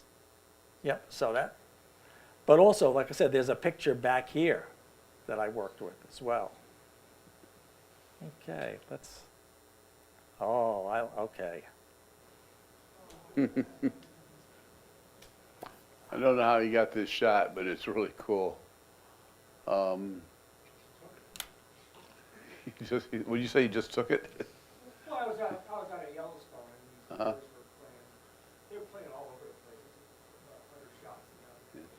It feels, I don't know if we can darken the background. The background, I mean, this is a hard one The darkness of the bears probably fooled your meter just a little bit. Yeah. But I would like to darken the background a little bit. Okay, here, oops. So darkening the background nicely isolates them some more. Right. I mean, it's kind of counterintuitive. You would think that because they're black and the background's a lot lighter, Right. it would make them stand out, but I think it just overpowers them. Oops. You keep doing it. I know, like I said, it's very, Photoshop is getting very computer intensive. So there's before, and there you've isolated them. Another thing you think of, and these shots, believe me, I know, these are hard because you got to shoot fast when they're playing like that, and sometimes getting focus right is hard, and the focus is just off a little here. Their eyes are a little soft and whatnot, but you can a lot of times correct for that, and I was playing with this. Watch them.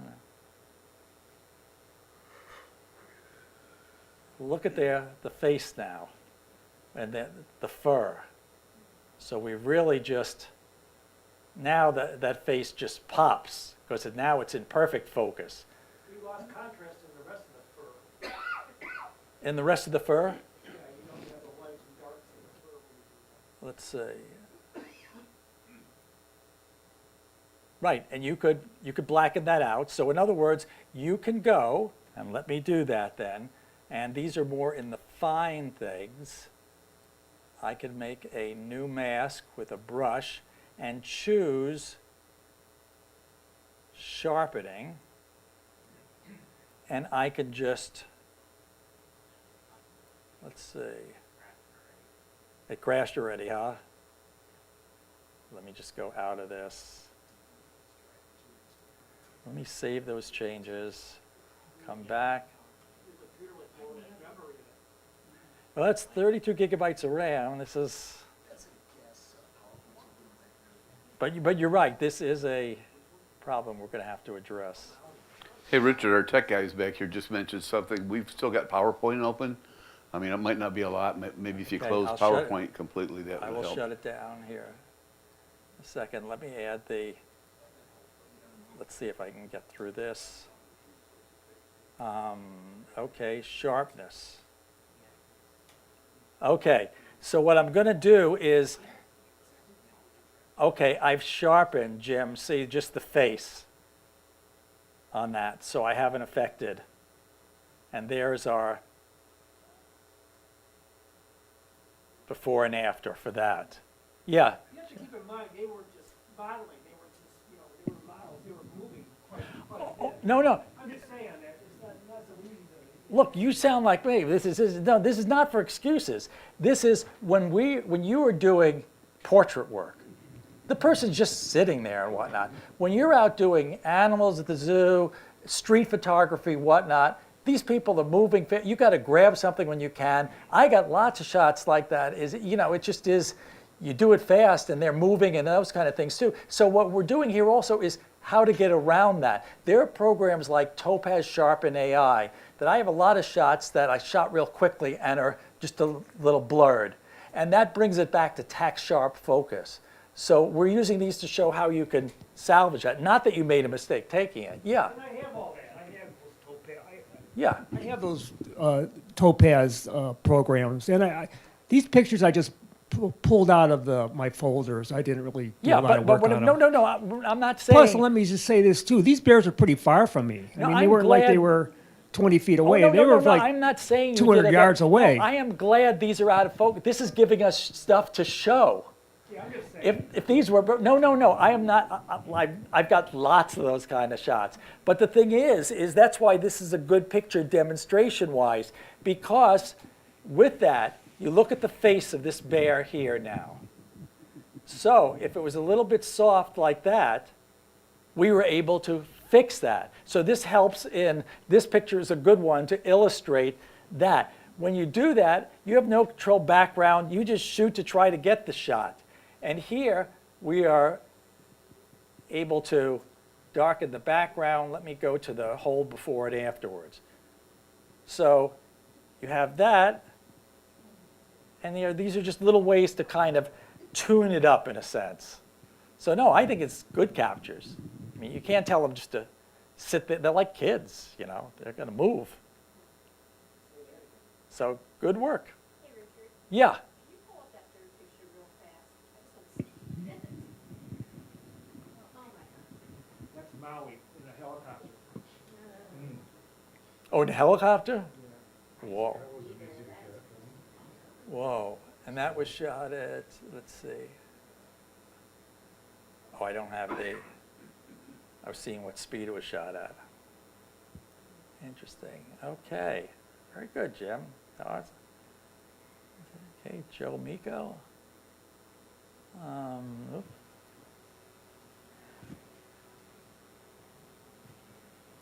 Yeah, this is just a beautiful shot. And this was one of those where I'm going to say I don't think I would do anything. The histogram looks pretty good.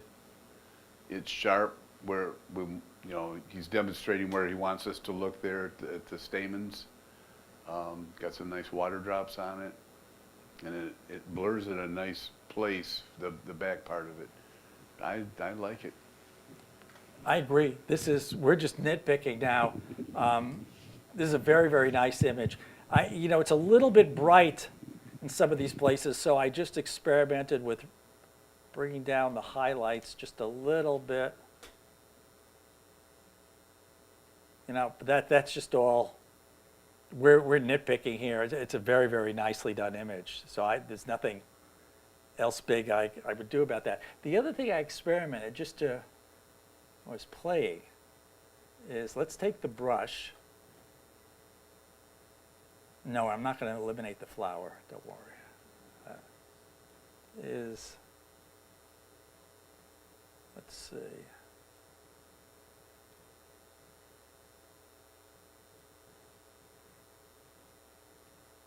Okay. All I'm doing is just these areas here. And I'm just doing this real quick. And then here you could always back off that.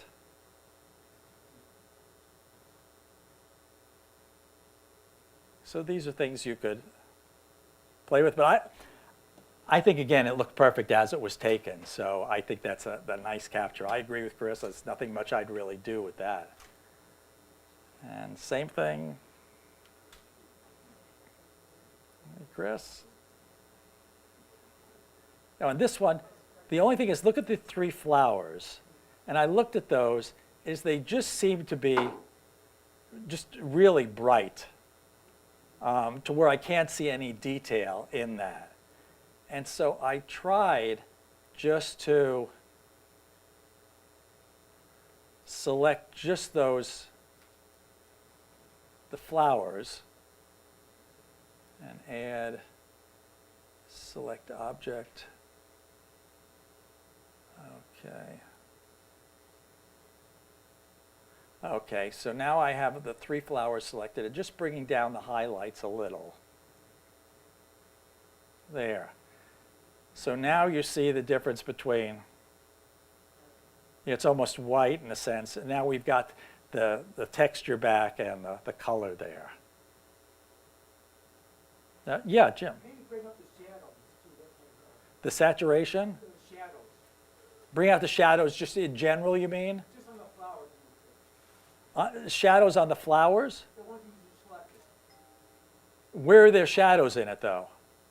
Because I don't see any. Bring up the things between the leaves on the center more. Because I just selected the yellows of these flowers here. I thought you selected the whole flower. Oh, no, I just selected the yellow parts up here. In fact, with those, let me try to bring up the saturation on that. Let's see if that. There, so you could also. So there, where they're kind of white. And you see there actually is, interesting, in that middle flower, there was some deeper yellow in the middle, which we brought out. So again, the camera is just not good enough to get that. But here we went from that, again, which I think is a beautiful capture. Nothing wrong with the settings, but there, we've had those flowers pop. So again, these are all little things that you can, but once you start, and what I'd like for tonight is you start looking for these in your own pictures, looking and questioning, and you'll start to see these little things. Otherwise, there's a tendency to put this up, and this looks like a beautiful picture, but to not go farther, but to really stare at it and look at the histogram, look at things like, oh yeah, those flowers are kind of white. And then that brings it to that next level. So yeah, very nice. Okay, that was Joe. John, is John here? I think you said you were going to be here. Yes, you said you're going to be here. We got yours in this morning. But tell me, what is this? That is the back of a $3 angel at a Petiti's Garden Center. Okay, the back of a $3 angel at a Petiti's Garden Center. I thought it might be an 8. I kind of looked at it. I was not certain. Chris, you want to? Yeah, we need to lighten it up a little bit. You look at the histogram. I don't know where it ends at the top there, if generative could figure out what to put there. But it's cut off there. And I would like to see more of the wing on the right also, but I don't know if that's possible. Yeah, generative wouldn't do the wing on the right. It would do on top. You're right, this is hard because the concept was good, except we're not getting the whole angel in. And so this part of the angel is cut off. If we could give it more space. Generative fill, if I expanded the top of this, it would fill in the top and do it right. But I don't know if it would do a whole wing. I mean, because it's not even certain what this is. But Yeah, and the depth of field is, you shot wide open, and it needed a little bit more depth of field. since it doesn't cost us anything, might crash our computer for good, let's see what generative fill does for that wing on the right, for our own curiosity. Okay, click and pray. Oh, which is apropos of. Oh my gosh. Yeah. Let's see, it gives us 3 choices. That one. Oh my gosh, I would never have guessed that. Let me go. That changes it completely. See, John, what we did is, it didn't have the whole, and it's obvious it's cut off. The cut off, our eyes just kind of, it's not a complete picture in a sense. But and again, maybe there was nothing you could do about that. You know, if you could, you get the whole thing. But if not, the tools in Photoshop, what it did is we just expanded the borders, and it knew that this was a wing and created an end too, to now we have this whole complete back of the statue.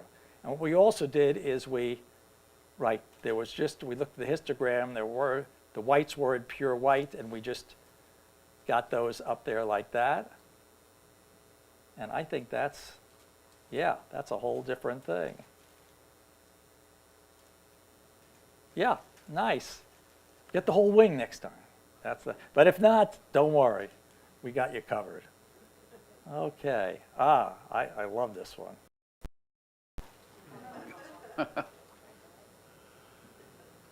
So it looks like we're clipping on the one on the left.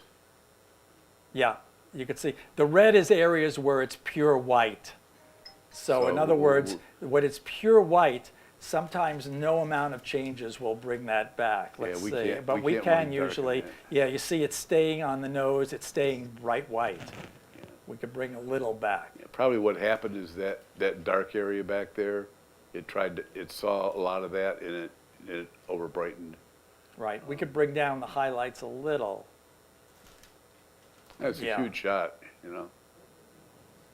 Yes, this is really a cool shot. One of the things I thought is, let me go to the brush, is if I want to center more on these turtles or whatever they are. There we go. I'm from the city, so this is, unless it's a rat, that's the, Okay, so here what we did is we just brought the boards. Here we go. So we're just focused a little more on them. And you could do that to your taste then. So now we're looking right at them. But the other thing I thought, which was interesting, is I really like this picture like this. But sometimes in your pictures, look for pictures within a picture. Is with this gap in between, I just experimented and said, what about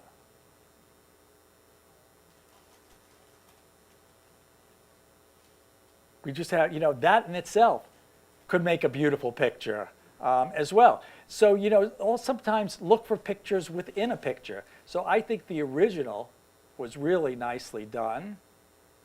Reset to full. There we go.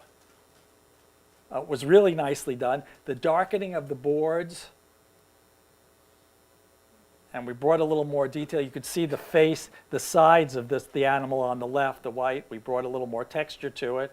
Yeah, Jim? I wonder if we selected the brown one on the right and increased the saturation to see the Colors of the brown a little bit more. Increase the okay. So the one on the left, let's try increasing the saturations there. So I'll come down to my color mixture, saturation. I will choose the color, the brown there. Yep. So there yeah. And you could do that to taste as well. Good suggestion. Nice picture, nice capture. We didn't have to use AI. See, that's okay.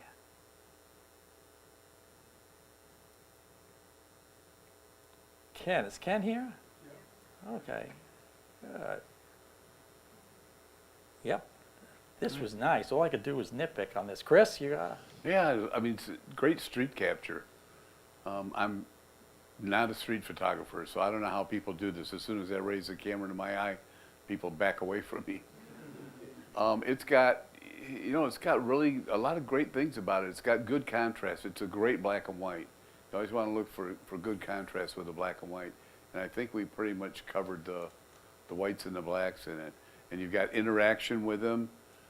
I don't know, maybe darken the corners. I always go to that if I want a little more punch. And by the way, you see on the histogram here, this big spike where it's blown out of whites, that's the border. That's not part of the picture. So if you're looking at it, got to take that into account. It is a good idea, by the way, if you're going to enter into a projection competition. That border's a little bit wide, but I would always put a thin border, white border around, so when it gets projected, you can tell where the image begins and the screen ends. Yeah. The only thing this is just a nitpicking thing is I do street photography. I think this is a beautiful capture as well. I like it. I like the cropping. I tried cropping it from the left, but I like the fact that we see the end of this building, so that completes it. I like the Black Lives Matter. So this is really just done very well. The camera's doing the best it can. I think the exposure is perfect. I just experimented a little with bringing the shadows up a little bit on the face to see a little more. Let's see that. So that is, and actually, you know, this is a preference again, we can, with the shadow brush, we can, when people are wearing a cap in the back and it makes the shadow on the head, and we can get rid of all that shadow up there and look like they're perfectly lit.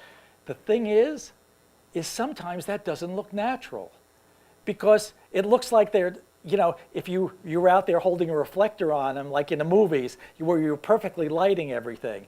When you're outside like that, we're used to seeing a shadow like that as well. So even though you could do that, I think, again, this is more natural. And if I was going to take a shadow from under a hat, what I would do is just take a little of it and leave shadow there. I've seen pictures where street photography, where they take all the shadow away under the hat. And yes, you can see all the skin, but it doesn't look natural. That's not the way it would look on the street. So I really would not change anything. I think this is very, very well done. Yeah? Richard, is there any way to get rid of like the reflection in the glasses? I got Reflection, there's no, reflection in the glasses, there's no easy way on that. I'll tell you a trick, and we'll try this trick here, is senior portrait photographers, whatnot, they have what they either blank glasses with no glass in them, and that's how they get rid of it, or, oh, I didn't do anything. Oh. Let me, because I'm going to try something here. Let's see.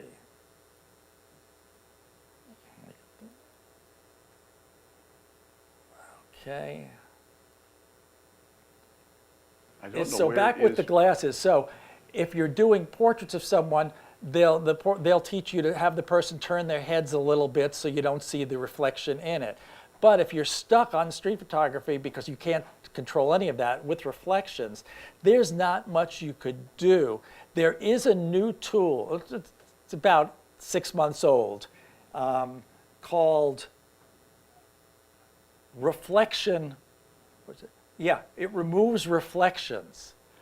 This works sometimes and not others, depending. I have a picture that I use in class to demonstrate, and it used to take a reflection away perfectly. Now it doesn't on the same picture. So as they update these engines and whatnot and things too, you get variable effect. But let's try that on this. Under here, I have distraction removal, reflections, and I'm going to put apply, and we'll see if that actually does anything.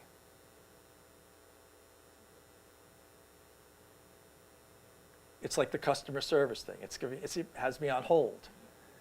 Estimated time 30 seconds, which is just pulling that out of the air. That is By the not. way, while you're waiting on that, that whole right side there with the structure of the building, Yeah. that was all done with generative ad. Which the right side, wait, let me get this. Pillar on the right there, because what I captured cut across that sign, and I wanted to have the sign and the edge of the building and the edge of the window. That's interesting. So it recreated from like this, from here over, which is interesting because usually it doesn't recreate letters. It doesn't understand language, but it filled in the R here. Very interesting. Yeah, so it did a good job. I would not have noticed that. So you see this reflection remover tool that we used. In fact, let me do, wait, okay. I have it set to its best quality. Now, you notice this whole telephone pole here in the window is a reflection. So this is a reflection. Let's give it a second and see. I'm curious if it does it. So again, these tools are variable. They update them regularly. Sometimes they'll work, sometimes they won't. This should be a classic reflection in that window. It's easily identified as a window, and that's easily identified as a reflection. And then it gets to the end of this, and On this day, the sky was absolute perfect gray and really high value. So all of this stuff, the perfect conditions for reflections. yeah. Well, sometimes, again, there's nothing you could do about that. I'm just curious to see if it's up to, and you see it didn't do anything. Yeah, so these tools, right, perfect reflections in the glasses in there, and it didn't do anything. So again, with Photoshop, huh? Okay, are those buffalo or bison in the back? Okay. Chris, you got Yeah, it? that's a really cool shot. Looks well exposed. I think if you tried to brighten it all, you're going to lose her hair. So I think the whites look really good there. No, I think it's a perfectly exposed. I like where she's placed. I like the composition. So I like it. Yep. These are all good things. That's why, again, after you're done and you're really satisfied with your picture, cleanup time. You know, we're trying to take these pictures to artwork, okay? And that's the thing. So in artwork, you've got to be meticulous. Look at the sign to the right of her head, okay? Small thing, nothing you could do about it at the time, but it's a white dot that sits right next to her head and is distracting. So, got to get rid of that. Then, yeah, but you see, but once you see it, you can't unsee it. Now it's gone. The other thing is, this log here would be fine if she was a few inches over to the left, but it goes right into her. And that just is, it's just artistic. So I just experimented with seeing, and again, I'm just going to do this fairly quickly, so not you know, at home you would do a lot more care for the borders or whatnot, but to give you an idea in cleanup and your pictures is there is, and you there. And you get the idea now of, now we've cleaned up those little, there it is, beautifully, but we want to make this into a piece of art. So the little white sign there in the background and those things gone, and that is her with the buffaloes, just really, really nice. Does that, yeah, it's, but again, these are things you can't do anything. You know, you can't, you wait till she's over and she's different. You take the picture when you can. So this is afterwards how you could take care of things. This was your vision of the picture when you took it. So basically, it's a way of taking care of things afterwards to get it to the way you wanted it to look. So, yes, I think it's very nicely done. And no, I wouldn't take out the buffalo. So that's the, I understand that. That's, yes. Okay, got, did Ken's? Open the one on the left. The what? Second, his, of Ken's, yeah, that one. Oh, Nice, kind of an abstract, yeah, wedding picture. With the, we want to get everyone's in here, so. I'm trying to learn something about doing composites, and was a very, very fresh snowfall, and the face is an AI generated image. And Yeah, it's all fair game. Okay, Chris can't comment on this. These are Right, Chris's. This is where we demonstrate that those who can't shoot teach. No, And that's- and I'm going to be quiet. No, Chris just grabbed some here. So again, I think this is a good Civil War reenactor. I thought this was good. But again, just some technical things we could take care of, and that you know how bright it is on that side. So if I just take my highlights down, and so there, we've done that. On this too is that background. Again, if we could just get that background a little bit darker, just to keep the, so it's not as distracting with the soldier. So we just a little like that. But you see now the soldier stands out. And then on the soldier, if we could select him, and with guys with crusty faces and whatnot too, and the beard, let's give him a little texture.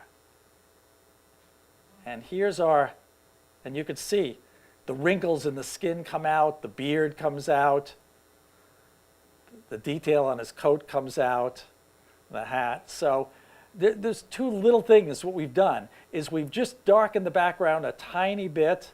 Let's see if I can, the side of his face, I'll just bring that down a little. So just those two things. Here's what we've gone from that down to that. So with just a few little clicks, that's all it is. So those are things, it's recognizing a good picture, which this is. It's posed really nicely. The picture is done really well, but it's just that with the light situation, the camera could only do so much. So this is how you could take care of that afterwards. So I really, yeah, no, I like that. Yeah. I might take that white egg off his head. Oh, see, it's. Boca, I love Boca, but I think that. Yes, the white, yes, and that is our eyes. Let's see if it crashes before, or let's me do that. It's already crashed. It's already crashed? Yes, it has. Okay, so let's then just bring it back up. Okay, and on this, I won't go through the other things, but yes, your point was, and that's a very good one, is right up here, this white, our eyes go to the bright thing, and that looks like it's sitting on top of his head. So another part of your cleanup could be just to easily, let's see, remove that. And you could remove those other areas too, and you could always hit it again, and you could hit this area up here. too, and see. And sometimes you just keep going back and forth. It'll do a better job sometimes than another. There you go. So now, you're right, those are those distracting things on. These are the fine points in touch-up that you could control all of that. And I agree, that's a good pickup. That is very nice there. And, oh, interesting one. Yes, this was a beautiful one. Really well done. And with this, I really like the exposure. It's a really dynamic range, the blacks to whites. Everything is really, really good on this. So this comes down again to composition. It's that touching up. And you'd be amazed afterwards. You put on your artist hat. Oh, I just crashed it again. And there we... Okay. So you put on your artist hat now, and look, this picture is perfectly captured. I like the position of the barn. I like all the geometric structures here and there. There are a few little things this one's cut off, this bale. The fact that it's cut off, there's a little part here. So let's go around, let's see if we just, on those, if we just roughly do that around the edges. And this little flower down here, which is just sticking out of nowhere, these flowers, and this is sticking out, and maybe those two, and maybe those branches there. And let's see.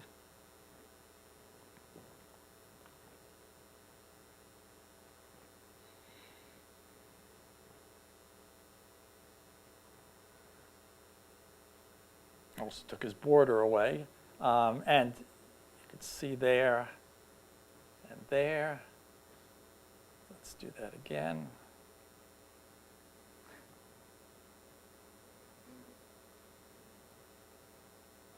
And again. Okay. Let me see if it... There. You get the idea. That's there. So what it is now, what we've done, let me go back down too, is we've just made it symmetric.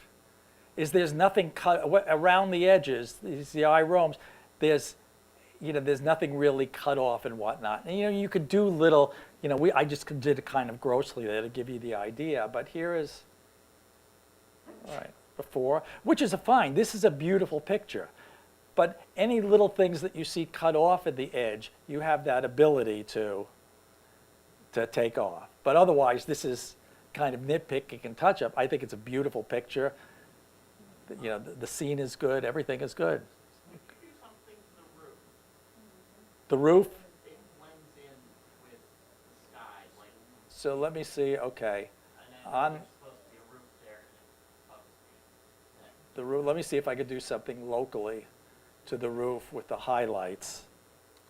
Like, I don't know what should be done, but It's hard. I could see the slats there of it, but it's let's see what we can do. That's a good point. If I come up, and you would do this more carefully at home, that's a hard one. Let me zoom out again and see.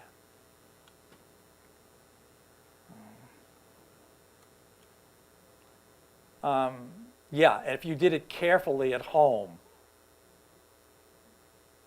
right, you'd probably be able to work that barn and to get it. Texture? Huh? Can you add some texture? To what, the roof there? Yeah, I could put.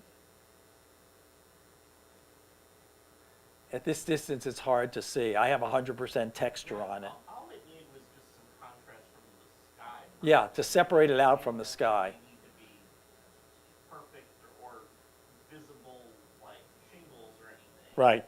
It just needed, it looked like you were looking through a broken building because there was no contrast there. Yep, and so there, so we could see, right, and if you did that carefully at home, so the top of the barn would be done. Yeah, I think that would work, because I do see the roof, and the roof looks natural now. By Yeah. the same token, would you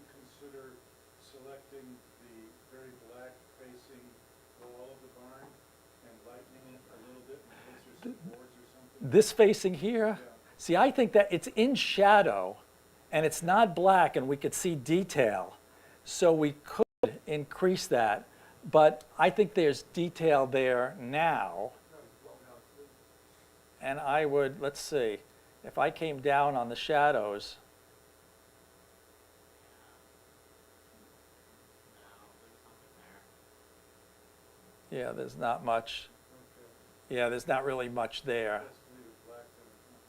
Yeah, and it wasn't black, it just still had some texture in it. So these are the touching up things, so nice. Good image. Yeah, the sky is bright, but there's... Okay, Mike. I like this one. Yeah, lots of really nice reflections. It's like there's half as many birds there as it looks like because of the reflections.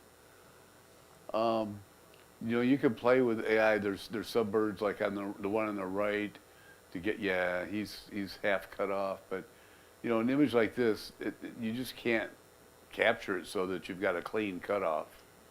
I think it's fairly well exposed. It looks like it could use a little bit of brightening. This is a very common problem to have when you have a flock of animals, too, is you always, when you're shooting into the flock, some are going to be cut off. And it is really rare that you can get all the ones at the edge out. You know, you can come close like we did here. Just to give you an idea that you see. Yeah, the reflection. Now we have, really yes, make now the image. reflection here, he has no head, and things, you know, so you could, It did better than I thought it would. I thought it would completely remove it. It just only sort of removed it. yeah. And you, at home, you would work more on this. You could use generative expand on the right here to, in fact, let's just, Can't resist it. no, but you see the tail is right up against the edge? So if you just give a little bit there, because there's room between that bird at the edge, the other one, the tail is up against the edge. So if I'm just giving a little bit here, there. So now what we've done is we've taken out the ones that are cut off at the edge. See, now we have like a grouping, which is almost impossible to get. And Chris's point, it looks like we're flat here on the right on the histogram. So let me come up on the whites, increase our contrast a little. And so here you could see it was a tiny bit flat, and there, that kind of pops. See, I love this. Yeah, Mike. What about the water in the background there? Darken it a little bit, or would you leave it? You could try, because the birds are lit there too. Let's give a try with a, let's see, a linear gradient. Yes, it's just what I was going to bring it down like that. And let me bring the exposure down. Or let me actually try with dehaze. That sometimes works a little better.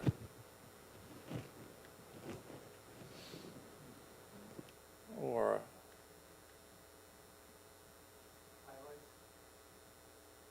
you like that? It's a little different color than the water, and that's just the way the light hits it. But I think getting this symmetric, the fact that we have an edge now, you know, there are no birds cut off on the left or right, makes this a really nice grouping. That's almost in real life impossible to get, because when you do a flock of pigeons or birds or whatnot, they're always going to be, you know, there's going to be some on the edge. So here, it makes it really nice and symmetric. I really like this. So here was our, where was our, yeah, so we had that. Then we just, so little touch-ups on it. Now, Mike, what do you think? I like it. Yeah, right. See, there's a triangle pattern. Yes, it's a triangle. It makes a nice triangle, so I think that's, yeah. Really, yeah, nicely done. So that, yeah. Did somebody adjust the color or something on the monitors? They haven't passed. No, what, the monitors are color corrected. What, you said they have a pink cast? This looks better. The big screen looks better than the monitor. The monitor on this side is better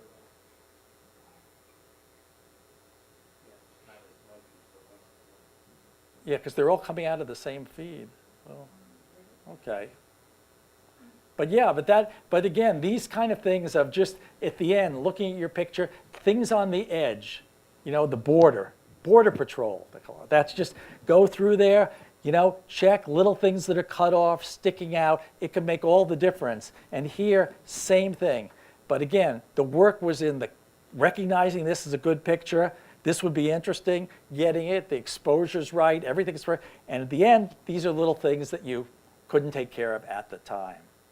It's really nice, Mike. And oh, I had a question on this. Okay. Didn't know what to do with that. No, Yeah, you really- my question is, okay. You need to bring the whites up. I mean, look at your histogram. Okay, yeah, see the histogram here? Okay. Was this a snowstorm? No, it's fall. Okay. Yeah.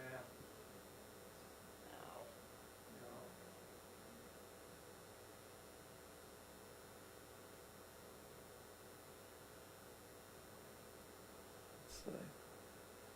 On your details, if you go to the detail group, I'm trying to think of which one would work. You don't want to take it all away. No, that's not the one I'm looking for. Texture, maybe? Let's try, let me try straightening, number one. Looked like a little. Oh, yeah. One thing, nature photographers always tell you too, one way you can always tell in the woods or whatnot, if you're straight, the trees tend to mostly grow straight up and down with gravity, so as long as they're up. But my question here too is the white balance. Is the picture's kind of blue, which again, snow will do. But let's try to look at that, the white balance. Let me see if I correct it, because snow should be white. So that's, in other words, how it looks, unless you're going for an effect. But here, the trees, the sky is blue, and so that reflects, since there's no sun out, it's the blue sky is acting like a blue light and makes the snow blue and everything else blue. So you can correct that. So it depends on really what you're going for and what look you want. And I'm trying to make bring up the blacks a little. It's hard because the focus is out on the trees, so they're getting fuzzy. I'd recommend a different crop. You talked about a picture within a picture. Yes. The two trees that are by themselves, you keep going over, right, a little bit more, right about there, and then bring the top down and the bottom up, and a little bit more. A little bit more from the top? Then bring the bottom up quite a ways. I like that better. Thank you. I was wondering. I agree. That is picture in a picture. There The are problem- photographers, you've heard me say this before. Yeah, before. I think doing that just emphasizes that the trees that are out of focus, the way it was originally was better, you couldn't tell they were out of focus so much. It's camera movement. You mean with Look if we at the didn't shutter correct the speed. colors? The crop. Oh, the crop? But I think with the other crop, and I have to agree, is Wind. there was just a lot of trees. There was no grouping like. Let me try on this, the detail, see if we could. But we're at a half second. We've got camera blur is what's happened. Camera blur or wind blur of the Yeah, trees. the timing for this, yes, is a half-second exposure. So this is just, the stuff that you could do there. But I think, again, the crop is, but again, you will hear people say, and I've heard professionals say that you should try to get the cropping right in camera, or the scene right or cropped in camera. There are a number of professionals, really good ones, some for National Geographic, whatnot, one wrote a good article on that saying that's a bunch of crap. Really, that cropping is an artistic decision. And a lot of times they go out on assignment, they shoot something, and it isn't until afterwards they're looking at that they see the picture in a picture and crop to get that correct too. So there is nothing wrong with cropping and whatnot. It is actually part of your artistic decision. So Jim, you liked it with, I like it like this. I think this is really nice high key image. And you liked it well, let's bring the crop. Yes, and the fence going across. Yeah, I really like it like that. When we go back to our original crop, yeah, it's these, The bottom and top down, but you still, the left side goes, oops, the left side just blends into the left border. And just, so I agree, those trees on the left. Now, if the left tree and this junk here wasn't here, then maybe these two and these two, but this stuff bleeding off into the left border just bothers me. But again, if it's your, your image, whatnot too. But I think the more suggestions, like I thought things were fine here. We had some great audience suggestions I didn't even think of too. So this is all just to help you just think on different things here. Very good. This was, okay, good, Mike. Let's see. I'm gonna get through. We have 2 more here. Oh. Is Tim here? Yeah. No, Tim, you're, yeah. Oh, this is it's not a turtle. I really, Chris, what would you? Oh, I don't know. It's, again, we could brighten it up a little bit. We don't have a lot on the right side of the histogram. I love this image. Yeah, this thing is really This- sharp too. Those eyes, I mean, it's got great detail. In fact, I'm wondering if we could use some texture, bring out some more of that detail. It's interesting you say that because I tried that, and we'll do it now. Chris is talking about bringing up texture. Let's take the subject here, and let's bring up texture. But he already has so much texture already. I mean, this is really nice. If I Did you bring already it add more. texture? Oh, he had already added texture. Oh, he had already added, yeah, okay, that explains that. Because this is really nicely textured here. This diagonal is made by this branch in the back. See it going down the diagonal there? And the alligator almost comes up making a, You got a crisscross there. yeah, I mean, it's great. Yeah, really, this was a picture within a picture. See, which again proves my point. I think this is beautiful, and I just like it, like this too. So I think, yeah, you've done it really well. I couldn't think of a thing to do with this. And this is nice. You see him coming out of the water, but yeah, a lot of times there is that picture in a picture. And with the cameras nowadays having so many megapixels, you can really crop a great deal and still have a highly detailed picture. So that makes it so. Yeah, this is very, very nice. Was this a phone? This may have been my phone. I'm trying to remember. Yeah, Yes, I think this it is a is. phone. It's only a 6.8 millimeter millimeter. lens. Yeah, that's your phone. Wow.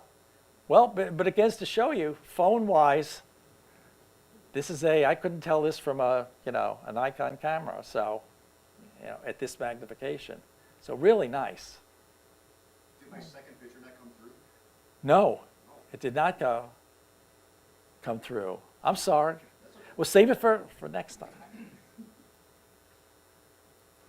Is Wendy here?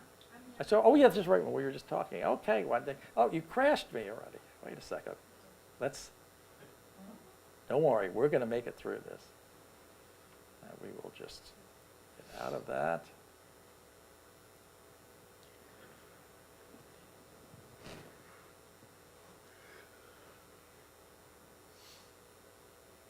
Okay, this is beautiful. Where It were is. those doors? Oh, wow. Okay. Chris, what are Yeah. you? It's just beautiful. I mean, the warmth and the color of the wood contrasted with that beam of light coming through is just a real great study in contrast. again, I'm at a loss for doing anything. Yeah, the only reason, again, this is nitpicking again, I really love this picture. The texture and color on that wood is beautiful. The only thing I just experiment with, and again, this is just a matter of taste, is to just, I cropped up to the door there as that well. takes- that Okay, and light then I is- said, no. Then I went back, didn't spend any time on that. What was it? Someone else was saying something? Bring the whites up, they're pretty low. The whites, you know, I think a lot of there's probably some blown, let's see, because you have that bright white in the middle. Let's see what happens if we bring up, because the histogram looks a little funky there.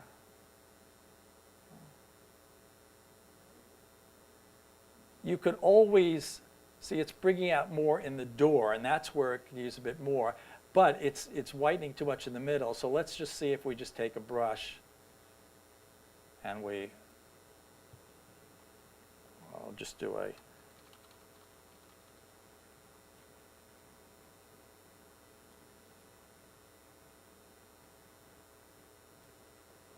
me just see, I'll bring that.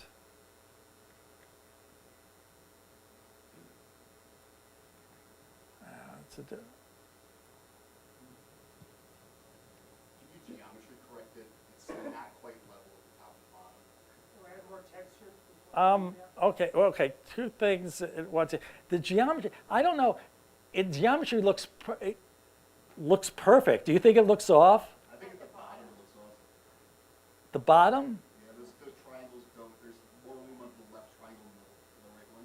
If It's just- anything, the geometry is not top to bottom, but left to right, because everything looks perfect. I'll try, but I'm not sure what to, About the 16th inch, and you eliminate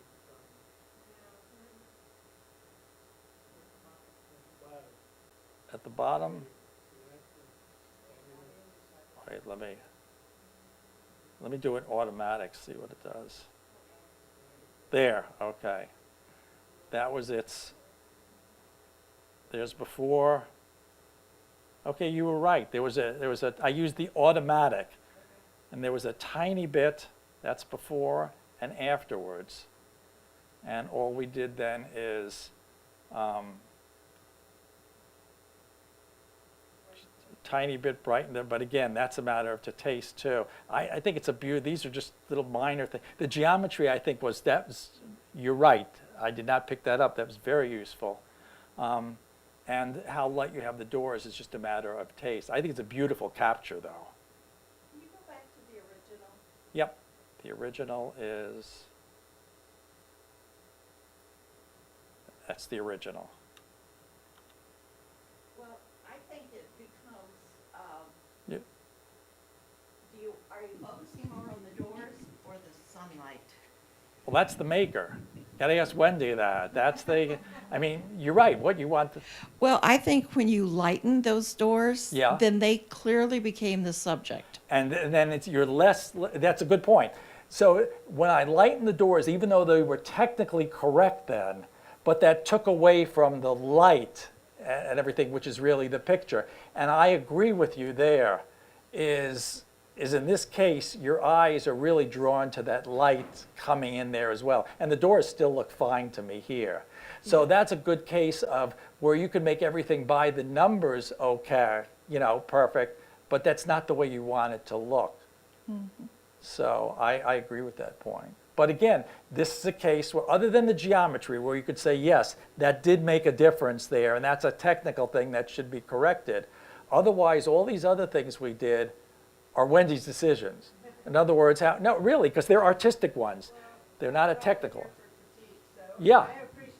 Yeah, so these are different things. You can make the doors could technically be lighter. We corrected the geometry. But other than that, really, that's perfect like that. So I think these are all excellent suggestions. Very good. And then you had, oh yes. One. That's okay, well. Like, okay. Okay, and oops. Cancel.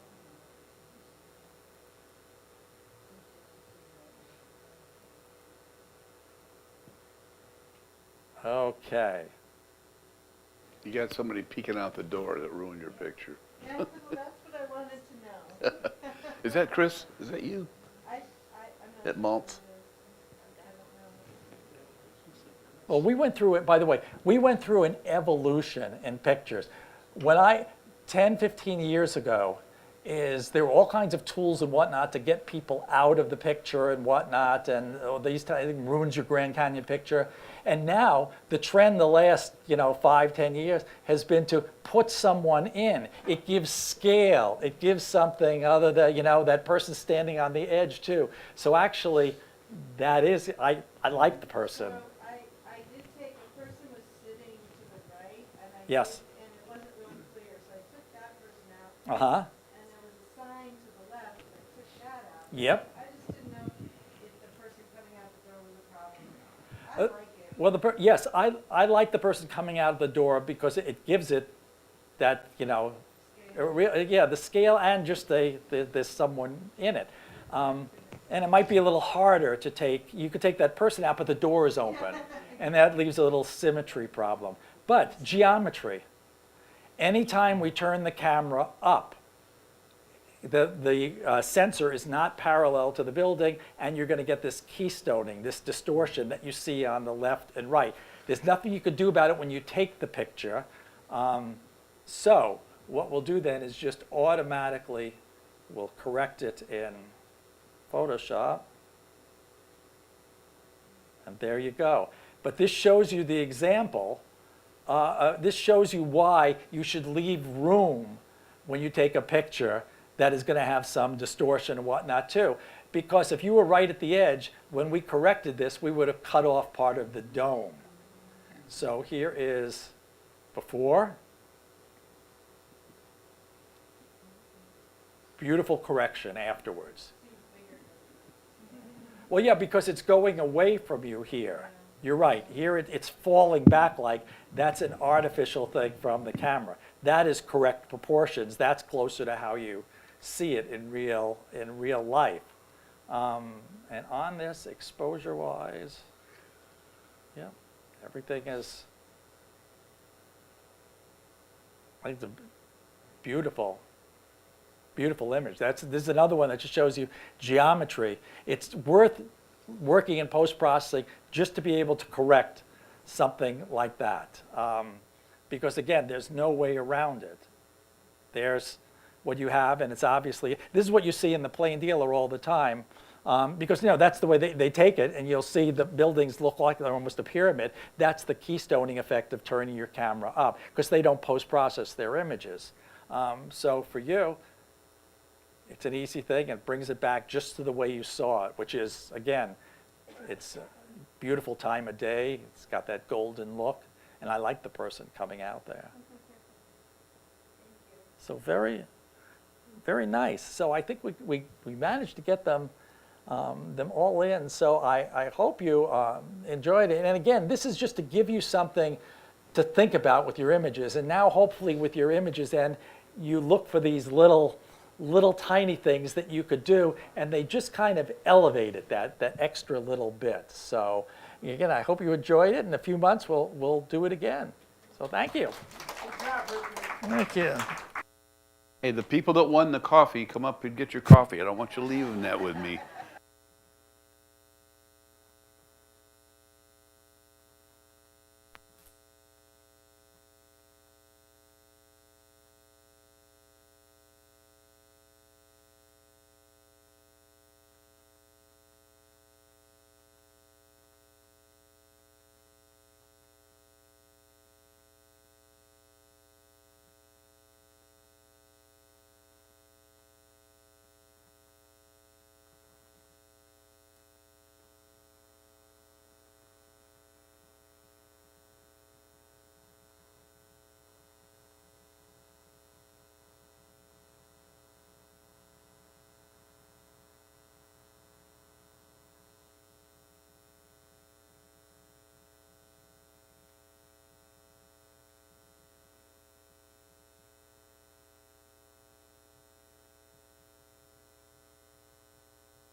guest computer, they can